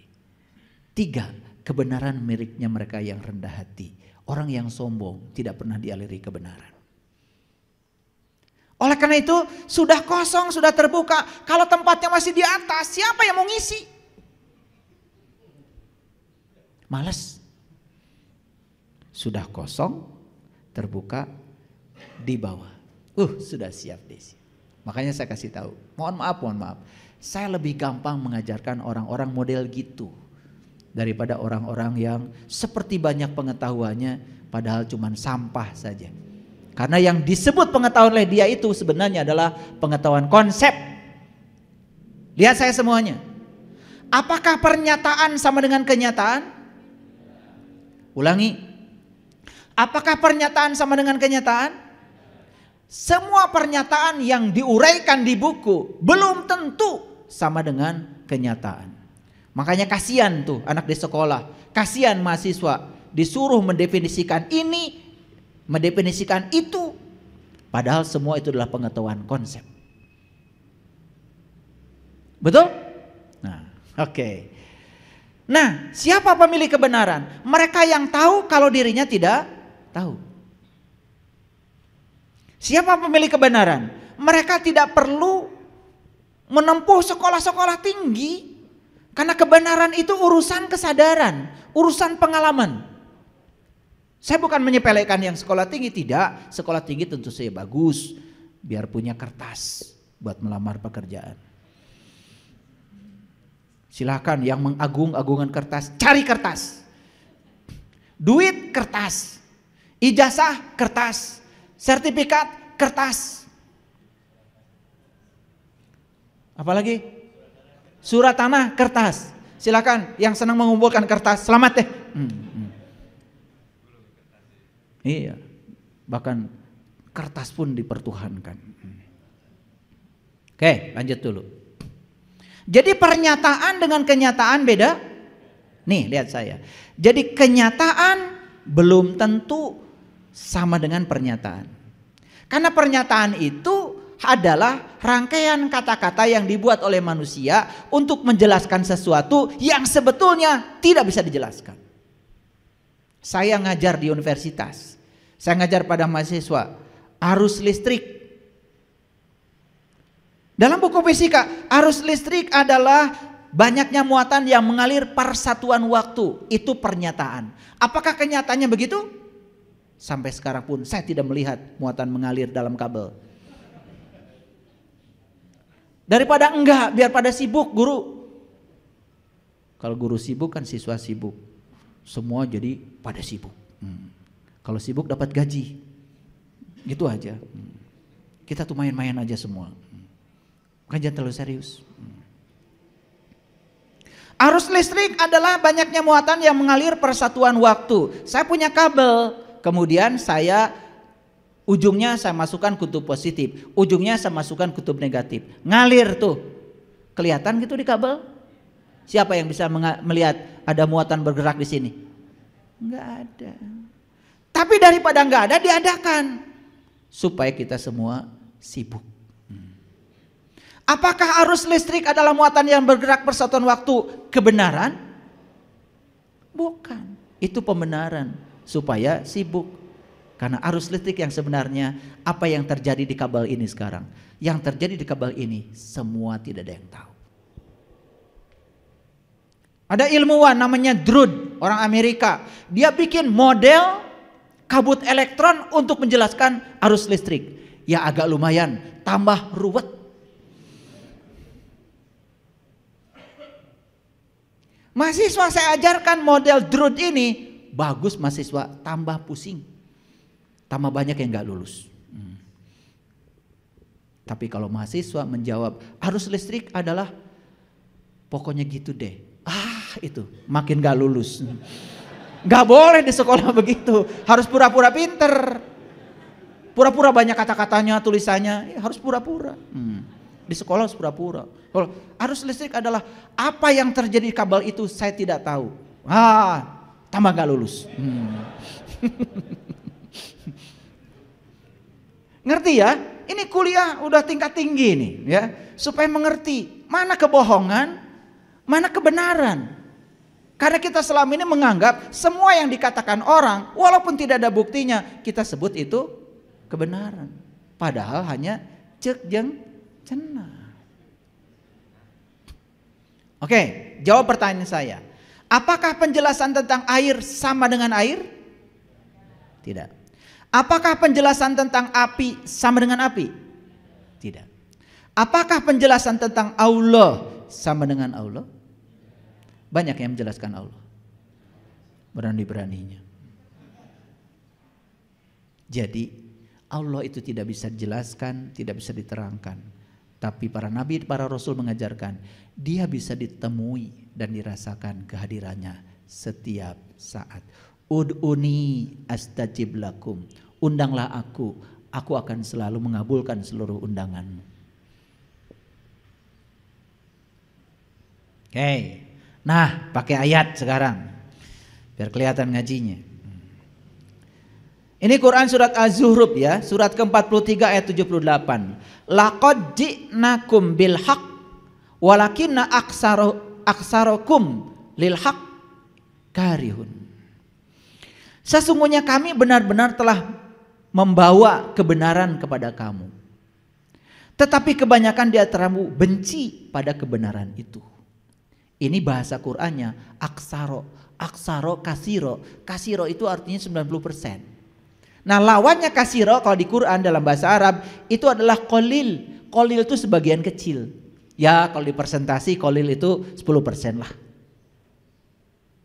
Nah sedangkan Quran mengatakan laqad ji'nakum bil haqq walakinna aktsarakum lil haqq karihun.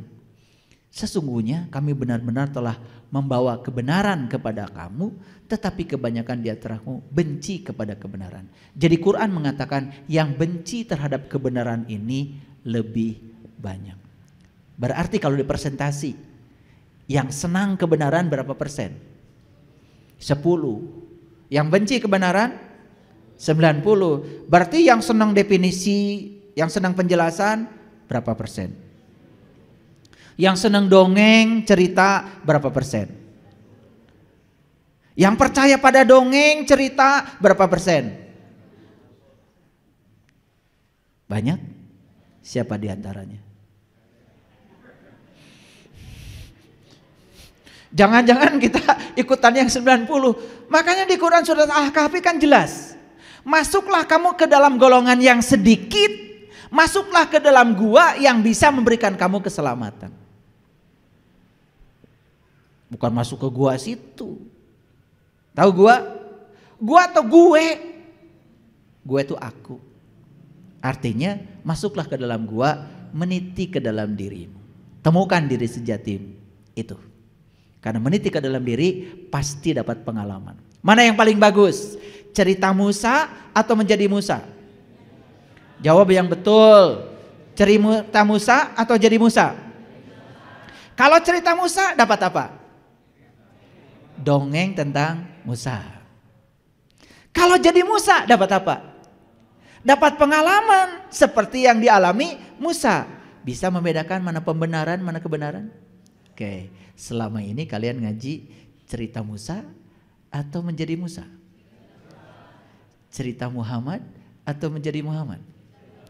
Cerita Yunus atau menjadi Yunus? Kasihan deh lo. Tapi ngaku-ngakunya sudah mencapai kebenaran. Ya Allah. Clear sampai sini? Oke. Gimana? Tersentuh sedikit? Kalau ada tersentuh sedikit udah bagus tuh. Masih ada tanda-tanda kehidupan itu. Nah, itu sebabnya kita harus mencari tali Allah. Sudah tahu tali Allah? Sudah tahu tali Allah?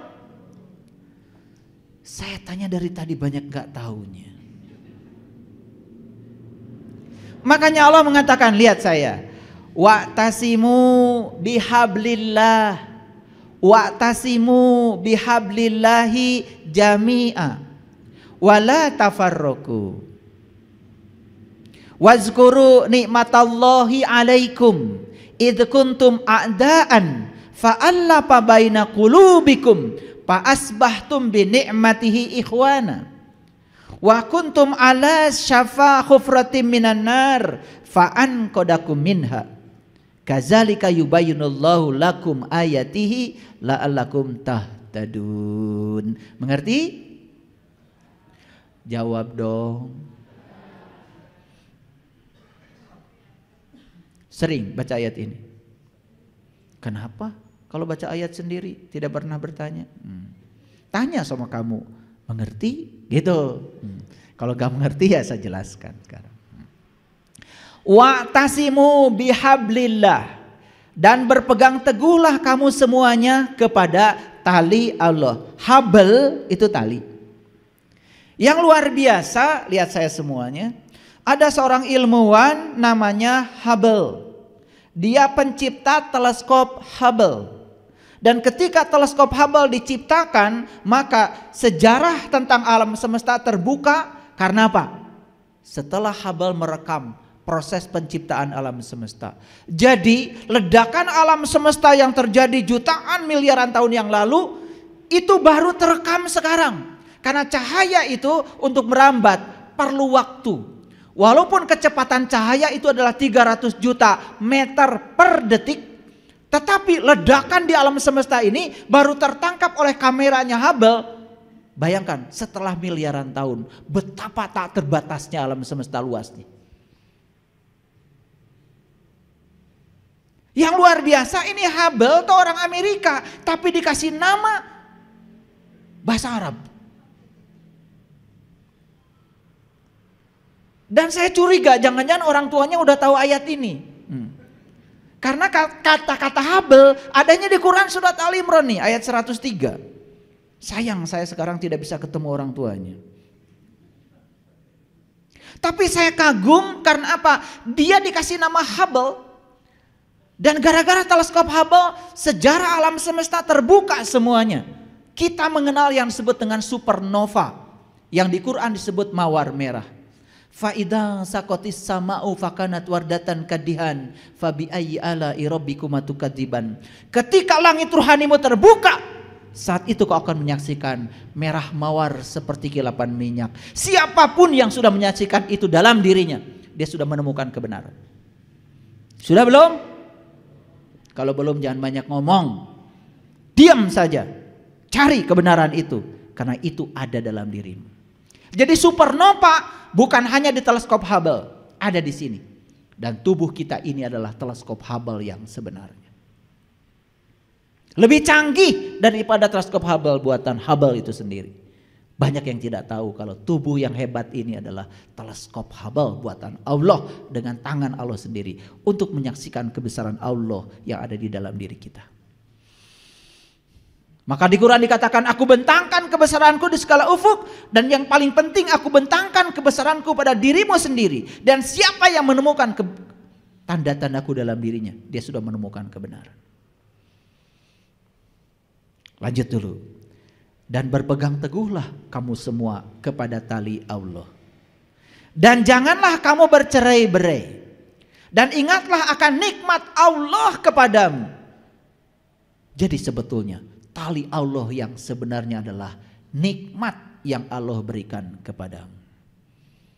Apa nikmat yang paling besar? Nikmat yang paling besar adalah merasakan kehadiran Allah di dalam diri kita. Makanya lihat di Quran surat Al-Fatihah. Ihdinas syiratal mustaqim. Tunjuki aku ke jalan yang lurus. Apa jalan yang lurus? Syiratal ladzina an'amta alaihim. Jalannya orang-orang yang diberi nikmat. Yang diberi nikmat cuma 4. Para nabi, para siddiqin, para syuhada, para sholihin. Itu dinyatakan dalam Quran surat An-Nisa ayat 69. Jadi nikmat yang paling besar dari Allah untuk manusia adalah ketika manusia sudah merasakan kehadirannya, sudah menyaksikan keberadaan Allah dalam dirinya, itu nikmat yang paling besar. Dan siapa yang sudah sampai di situ, berarti dia sudah dapat nikmat Allah. Dan siapapun yang sudah merasakan nikmat Allah, merasakan, bukan menjelaskan, berarti dia sudah ketemu tali Allah. Tali ini yang akan mempersatukan kita.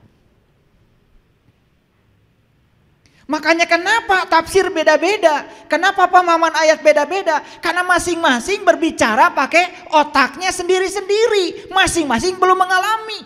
Sama seperti tadi. Saya tanya, itu jeruk rasanya gimana? Beda kan semuanya? Ada yang bilang kecut, ada yang bilang asam, ada yang bilang manis. Bohong semua. Padahal kalian tidak makan jeruk. Itu pakai ilmu kirata namanya. Tahu ilmu kirata? Dikira-kira dan tidak nyata. Jadi yang sebenarnya rasa jeruk itu apa? Rasa jeruk itu hanya bisa dirasakan kebenarannya oleh orang yang sekarang dia ambil jeruk dan memakannya. Ketika ditanya, gimana rasa jeruk? Pokoknya gitu. Dan kalau kalian 10 orang merasakan jeruk yang sama, gak akan berantem. Berantem itu terjadi karena jeruknya nggak ada. Betul nggak? Da pas saya teh jeruk naoge. Masing-masing mendefinisikan jeruk. Selamat. Pas saya. Jadi perdebatan itu yang disebut dengan memperebutkan pepesan kosong. Jeruk na masing-masing belum punya pengalaman merasakan jeruk, tapi tiba-tiba masing-masing seperti yang paling pinter ngomong jeruk. Kehartos? Wah, ini ilmu udah luar biasa. Saya hari ini ngasih bonus sebetulnya ini. Gratis lagi. Jadi sekarang mengerti tali Allah. Apa tali Allah? Tali Allah itu adalah pengalaman bersama Allah. Pengalaman merasakan kehadiran Allah. Dan setiap orang yang sudah merasakan pengalaman itu, apapun sebutannya buat dia, gak penting lagi. Maka Allah mengatakan, ketika nikmat Allah belum turun kepada kamu, kamu selamanya akan bermusuhan. Maka Allah mempersatukan kolbumu. Ini kata-kata yang dipakai kolbu. Yang dipersatukan tuh kolbu. Ya Allah, luar biasa ayat ini. Lalu menjadikan kamu semua sebagai ikhwan, saudara. Dan kalau kita sudah merasakan kolbu kita, merasakan pengalaman yang sama tentang Allah, semua kita akan bersatu, apapun keyakinannya. Fa'allafa baina qulubikum fa'asbahtum binikmatihi ikhwana. Kamu akan menjadi saudara. Makanya di zaman Nabi, di zaman Rasul, kenapa mereka menyebut sahabat? Dan persaudaraan mereka sangat luar biasa. Apa yang mengikat mereka? Habl, tali Allah. Dan tali Allah yang sebenarnya adalah nikmat pengalaman untuk merasakan Allah pada diri kita masing-masing. Paham sekarang? Jadi ayat ini jelas ya. Lalu Allah mengatakan apa? Ya. Dan kamu telah berada di tepi jurang neraka. Pada saat itu kamu sedang berada di tepi jurang neraka. Kapan kita berada di jurang neraka? Ketika kita memperdebatkan pepesan kosong. Ketika kita memperdebatkan sesuatu yang masing-masing kita pun belum merasakannya. Maaf ya, ada yang sudah merasakan akhirat? Maka masing-masing akan cerita akhirat menurut versinya sendiri-sendiri. Debat? Beda pendapat? Tidak bisa dihindari. Pasea? Tidak bisa dihindari. Akibatnya siapa yang merasa kuat mulai menunjukkan taringnya. Jadi ujung-ujungnya pakai ini. Betul? Memaksakan pendapatnya pada orang lain supaya orang lain mengakui pendapatnya paling benar. Itu yang terjadi setiap hari. Supaya orang percaya pakai label macam-macam di namanya. Supaya orang percaya pakai dandan macam-macam. Ya?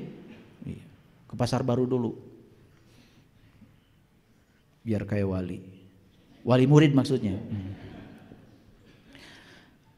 Lalu Allah menyelamatkan kamu daripadanya. Apa yang menyelamatkan Allah? Apa yang menyelamatkan kamu? Yang diberikan Allah. Nikmat. Makanya nikmat hanya diberikan pada 4 golongan. Para nabi, para siddiqin, para syuhada, para sholihin. Jadi kalau kalian bikin rumah baru, jangan sok-sokan tasakur bin nikmat. Jangan pakai Arab. Buat ram di rumah baru. Gitu undangannya, jelas. Tidak ada di Quran rumah baru itu nikmat, nggak ada. Karena yang dapat nikmat cuma 4, para nabi, para siddiqin, para syuhada, para sholihin. Yang punya rumah baru nggak ada golongannya. Kan kita sudah terbiasa kan ngaku-ngaku tasyakur bin nikmat, rumah baru. Gaya. Nggak ada di ayatnya. Orang yang punya rumah baru nggak masuk golongan dapat nikmat itu. Ya, itu biasa ya.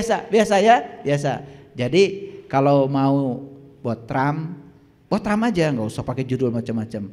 Buat tram kan intinya dahar. Nih gaya-gaya ting judulnya, betul? Kalian tuh kalau udah pakai judul keren, isinya gitu-gitu aja, betul nggak? Iya. Penting mah sambal, jengkol, peda, petei, kan gitu, betul? Jadi kalau makanan enak itu nikmat atau enak? Nah itu. Pokoknya judulnya makan enak. Gitu. Tasakur bin nikmah. Ngasal. Lanjut dulu. Ya. Demikianlah Allah menerangkan tanda-tandanya. Yuk lihat saya semua. Jadi ketika seseorang sudah mengalami Allah, merasakan kehadirannya, menyaksikan keberadaan dalam dirinya, berarti dia sudah melihat tanda-tandanya. Makanya tadi saya tanya, jumpa dulu, ingat dulu. Jumpa dulu dong, baru ingat. Jadi kalau sudah jumpa dengan tanda-tandanya baru bisa mengingatnya. Masuk akal? Oke. Maka Allah bilang di Quran agar kamu mendapatkan petunjuk. Ayat ini keren sekali. Udah ketemu sekarang hablum minallah Wa'tasimu bihablillah. Sudah ketemu tali Allah? Apa tali Allah? Nikmat, merasakan. Sudah bisa merasakan? Yuk, yang belum merasakan, rasakan. Begitu sampai di dimensi rasa, kita gak berantem lagi. Maka Allah akan jadikan kamu menjadi ikhwan. Fa'asbahtum binikmatihi ikhwan. Wah. Jadi kalau Quran dibedah keren ya. Keren gak? Keren. Makanya Allah bilang wal takum minkum ummatun yad'una ilal khair wa ya'muruna bil ma'ruf wa yanhauna 'anil munkar wa ulaika humul muflihun. Ingin jadi orang beruntung? Ingin jadi orang beruntung? Saya kasih tahu resepnya. Kalau ingin jadi orang beruntung, satu kata Allah, jadilah orang yang berbuat kebajikan. Sekarang apa itu kebajikan? Jangan ngarang, jangan bikin definisi sendiri. Tanya Allah, apa itu kebajikan? Kebajikan kata Allah cuma dua.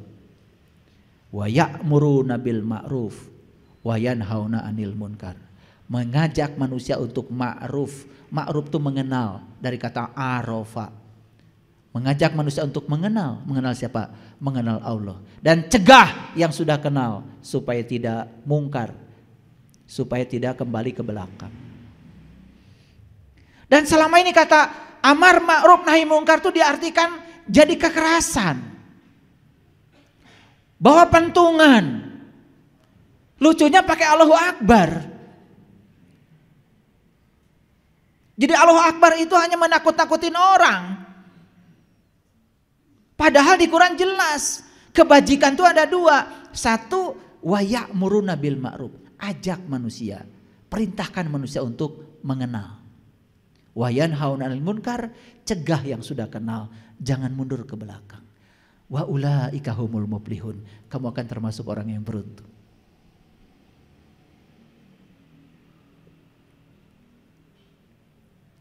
Makanya dalam Quran surat Al-Baqarah ayat 176, catat aja ayat-ayatnya. Yang demikian itu adalah karena Allah telah menurunkan kitab dengan benar. Dan sesungguhnya orang-orang yang berselisih tentang kitab itu benar-benar dalam penyimpangan yang jauh. Masih ingat tadi kenapa berselisih? Karena masing-masing hanya berbicara pengetahuan konsep. Masing-masing belum mengalami pengalamannya. Sedangkan kitab sendiri kan artinya adalah kalamullah. Kalam itu sifat, Allah itu adalah zat. Jadi kalamullah yang sebenarnya adalah Allah itu sendiri. Jadi kitab yang sebenarnya adalah itu. Nabi Muhammad pada saat itu melihat kitab, itu kitabnya. Kitab sejati yang ada dalam dirinya. Kan waktu itu Quran belum ada. Beliau tidak melihat tulisan. Ya, tetapi kemudian ya setelah beliau berhasil membaca kitab sejati, kemudian beliau menerima wahyu. Kemudian wahyu itu kemudian sekarang berwujud menjadi Al-Quranul Karim. Tapi yang dibaca oleh beliau itu adalah kitab. Kitab itulah kalamullah. Iqra bismi rabbikal ladzi khalaq. Yang diikra oleh beliau adalah Tuhan yang telah menciptakan. Paham sampai sini? Oke. Yang demikian itu karena Allah telah menurunkan kitab dengan benar, dan sesungguhnya orang-orang yang berselisih tentang kitab benar-benar dalam penyimpangan yang jauh. Itu yang dikatakan di Quran, lafi shikokim ba'id, ba'id, ba'id. Karena orang Sunda mah, bararaid. Dari bahasa Arab, ba'id itu jauh, Kasabrang ke Palembang, ba'id, ba'id, gitu. Itu dari bahasa Arab, ba'id itu jauh sekali. Makanya kita sering baca ketika baca doa itu, Allahumma ba'id baini wa baina khotoyaya kama ba'adta maidal masyriki wal maghrib. Ya Allah, jauhkan aku dengan kesalahanku seperti engkau menjauhkan timur dan barat. Gitu. Suka baca itu kan? Gak ngerti juga. Jadi kenapa perselisihan terjadi? Karena masing-masing baru berbicara kitab dalam konsep. Belum berbicara kitab sebagai sebuah pengalaman nyata dalam diri. Paham? Oke.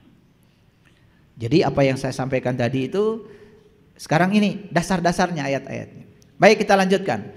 Sesungguhnya kami, kata Allah, ini Quran surat Al-Fatir ayat 24. Sesungguhnya kami mengutus kamu dengan membawa kebenaran, berita gembira, dan pelajaran. Jadi para rasul, para nabi itu diutus ke dunia bukan nakut-nakutin, bukan ngancam-ngancamin. Para nabi, para rasul itu tugasnya diutus ke dunia, satu membawa kebenaran, yang kedua membawa berita gembira, yang ketiga membawa pelajaran. Dan tidak ada satu umat pun melainkan telah ada padanya pemberi peringatan. Jadi di setiap zaman, di setiap umat akan selalu ada orang-orang yang ngasih pelajaran. Siapa itu? Ya tentu saja para pewaris ilmunya, para rasul. Itu yang namanya ulama. Sudah tahu ciri ulama?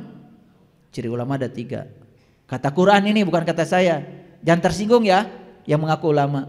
Ciri ulama ada 3. Kata Quran surat Al-Imran ayat 49. 1, bisa membuka mata kolbu. 2, membebaskan penyakit kulit. 3, bisa menghidupkan orang mati. Mati apa? Mati kesadarannya. Ya, itu kata Quran. Lanjut. Nah, di dalam Quran surat Saba ayat 43 Allah mengatakan, dan apabila diperlihatkan kepada mereka tanda-tanda kami yang terang, awas, terang, tahu terang? Terang. Mereka berkata, orang ini tiada lain hanyalah seorang laki-laki yang ingin menghalang-halangi kamu dari apa yang disembah oleh bapak-bapakmu. Dan tadi kan dikatakan di Quran surat Yasin, dan aku memberi peringatan kepada kamu yang mau ikut peringatan, karena bapak-bapakmu tidak pernah memberikan peringatan itu. Tetapi sekelompok orang ketika dikasih peringatan ini, perhatikan. Dia mengatakan, wah itu mah hanya menghalangi kamu dari apa yang disembah oleh bapak-bapakmu.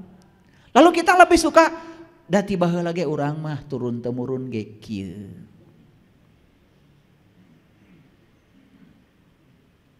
Sehingga ketika diajarkan sesuatu yang benar itu, dia tidak mau, dia menolak.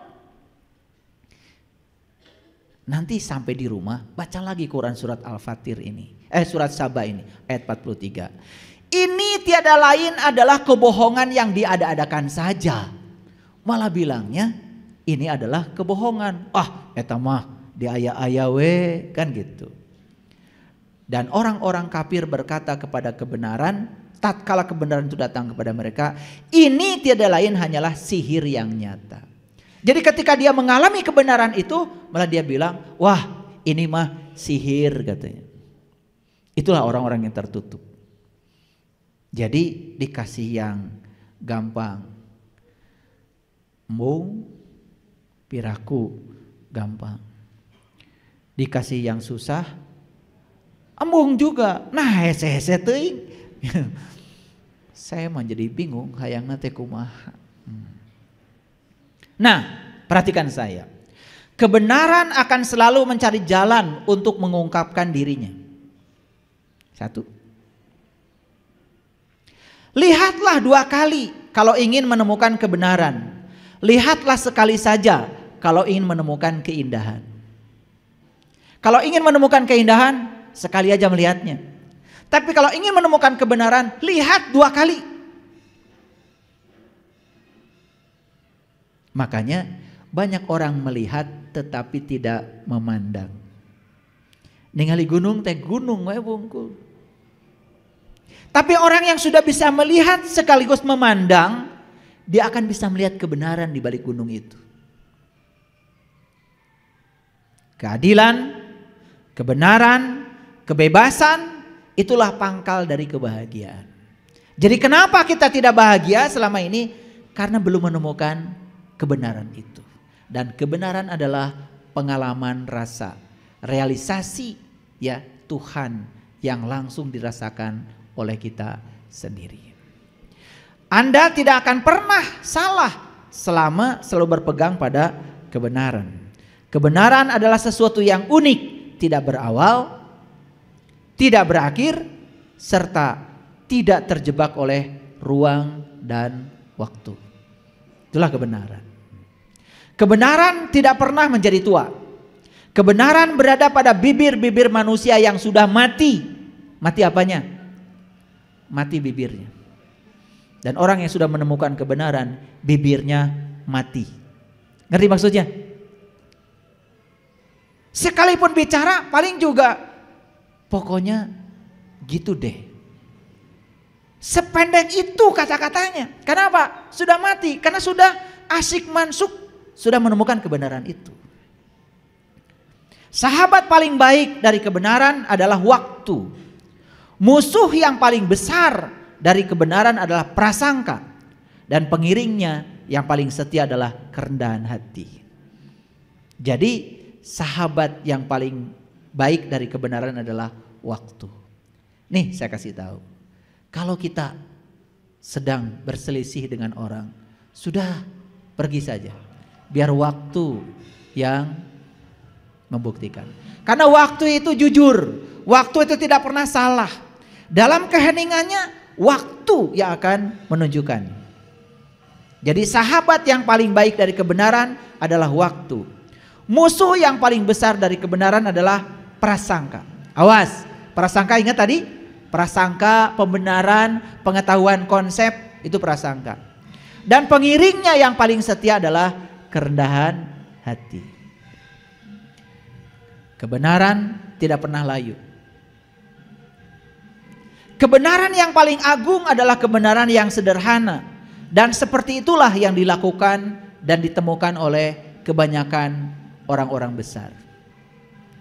Hari ini saya sudah tunjukkan bahwa kebenaran itu sesederhana itu. Semua keruwetan itu berarti cermin bahwa di situ bukan kebenaran. Kebenaran tidak perlu banyak kata-kata. Betul? Betul? Ya, sudah paham ya? Kalau menjelaskan rasa jeruk, kata-katanya harus banyak. Tetapi merasakan jeruk tidak perlu kata-kata.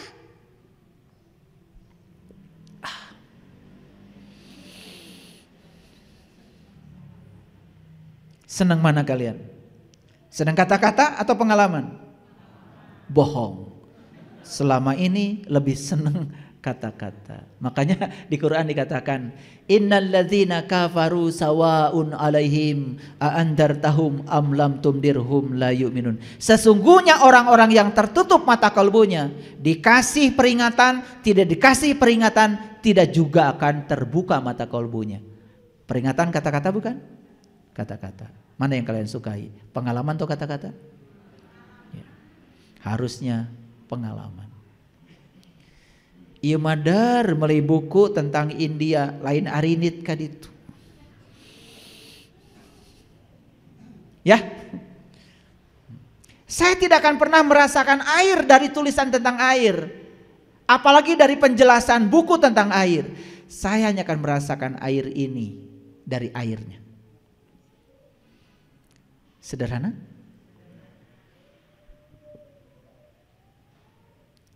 Jadi kebenaran tidak perlu banyak kata-kata. Di mana tidak ada kebenaran, di situ tidak ada kebaikan. Jadi kenapa? Kok di tempat ini tidak ada kebaikan? Jelas nggak ada kebenaran. Jadi kalau di satu tempat tidak ada kebaikan, jelas di situ tidak ada kebenaran. Yang ada cuma pembenaran. Kalau yang ada cuma pembenaran dan prasangka, apa yang terjadi? Perdebatan, cekcok, merasa paling benar. Maka di Quran dikatakan wa may yattabi'u aktsarahum illa dzon. Kebanyakan manusia mengikuti sesuatu hanya dengan dzon, prasangka. Kebenaran yang tidak dimengerti dapat menjadi kesalahan. Jadi walaupun kebenaran itu adalah pengalaman langsung, tetapi tetap harus dimengerti. Karena kebenaran yang tidak mengerti bisa jadi kesalahan. Jadi saya menyampaikan kebenaran, tetapi saya berusaha untuk memberikan pengertian. Karena kebenaran yang tidak mengerti akan menjadi kesalahan. Kebenaran yang diakui umum tidak semuanya benar. Lihatlah di sekeliling kita betapa sering kali terdapat kebenaran palsu. Ingat, orang yang banyak itu belum tentu benar, apalagi yang sedikit. Ya. Kebenaran yang setengah-tengah seringkali menjadi kebohongan besar. Makanya belajar kebenaran jangan setengah-setengah. Karena kebenaran yang setengah-setengah bisa jadi kebohongan besar. Nih kalau mau belajar tentang tauhid, belajar yang betul, tuntas, jangan setengah-setengah. Kalau mau belajar ma'rifatullah, tuntas belajar, ikuti tahap-tahapannya. Nah, yang sering gagal itu belajarnya setengah-setengah, gak sabar, membuat kesimpulan sendiri. Itulah jadinya kebohongan yang besar. Kebenaran sering terdesak, tetapi kebenaran tidak akan pernah musnah. Kebenaran tidak bergantung Anda suka atau tidak suka. Matahari tetap saja matahari walaupun orang buta tidak melihatnya. Madu tetap saja madu walaupun orang sakit tidak merasakan manisnya. Kebenaran tetap saja kebenaran, disukai atau tidak disukai. Kebenaran tetap saja kebenaran, Anda setuju atau Anda tidak setuju. Karena kebenaran adalah realitas. Dan semua realitas di belakangnya adalah Rob al-Alamin. Ada sang fasilitator yang menyebabkan itu terjadi. Kebenaran selalu berada dalam kesederhanaan. Terima kasih. Assalamualaikum warahmatullahi wabarakatuh.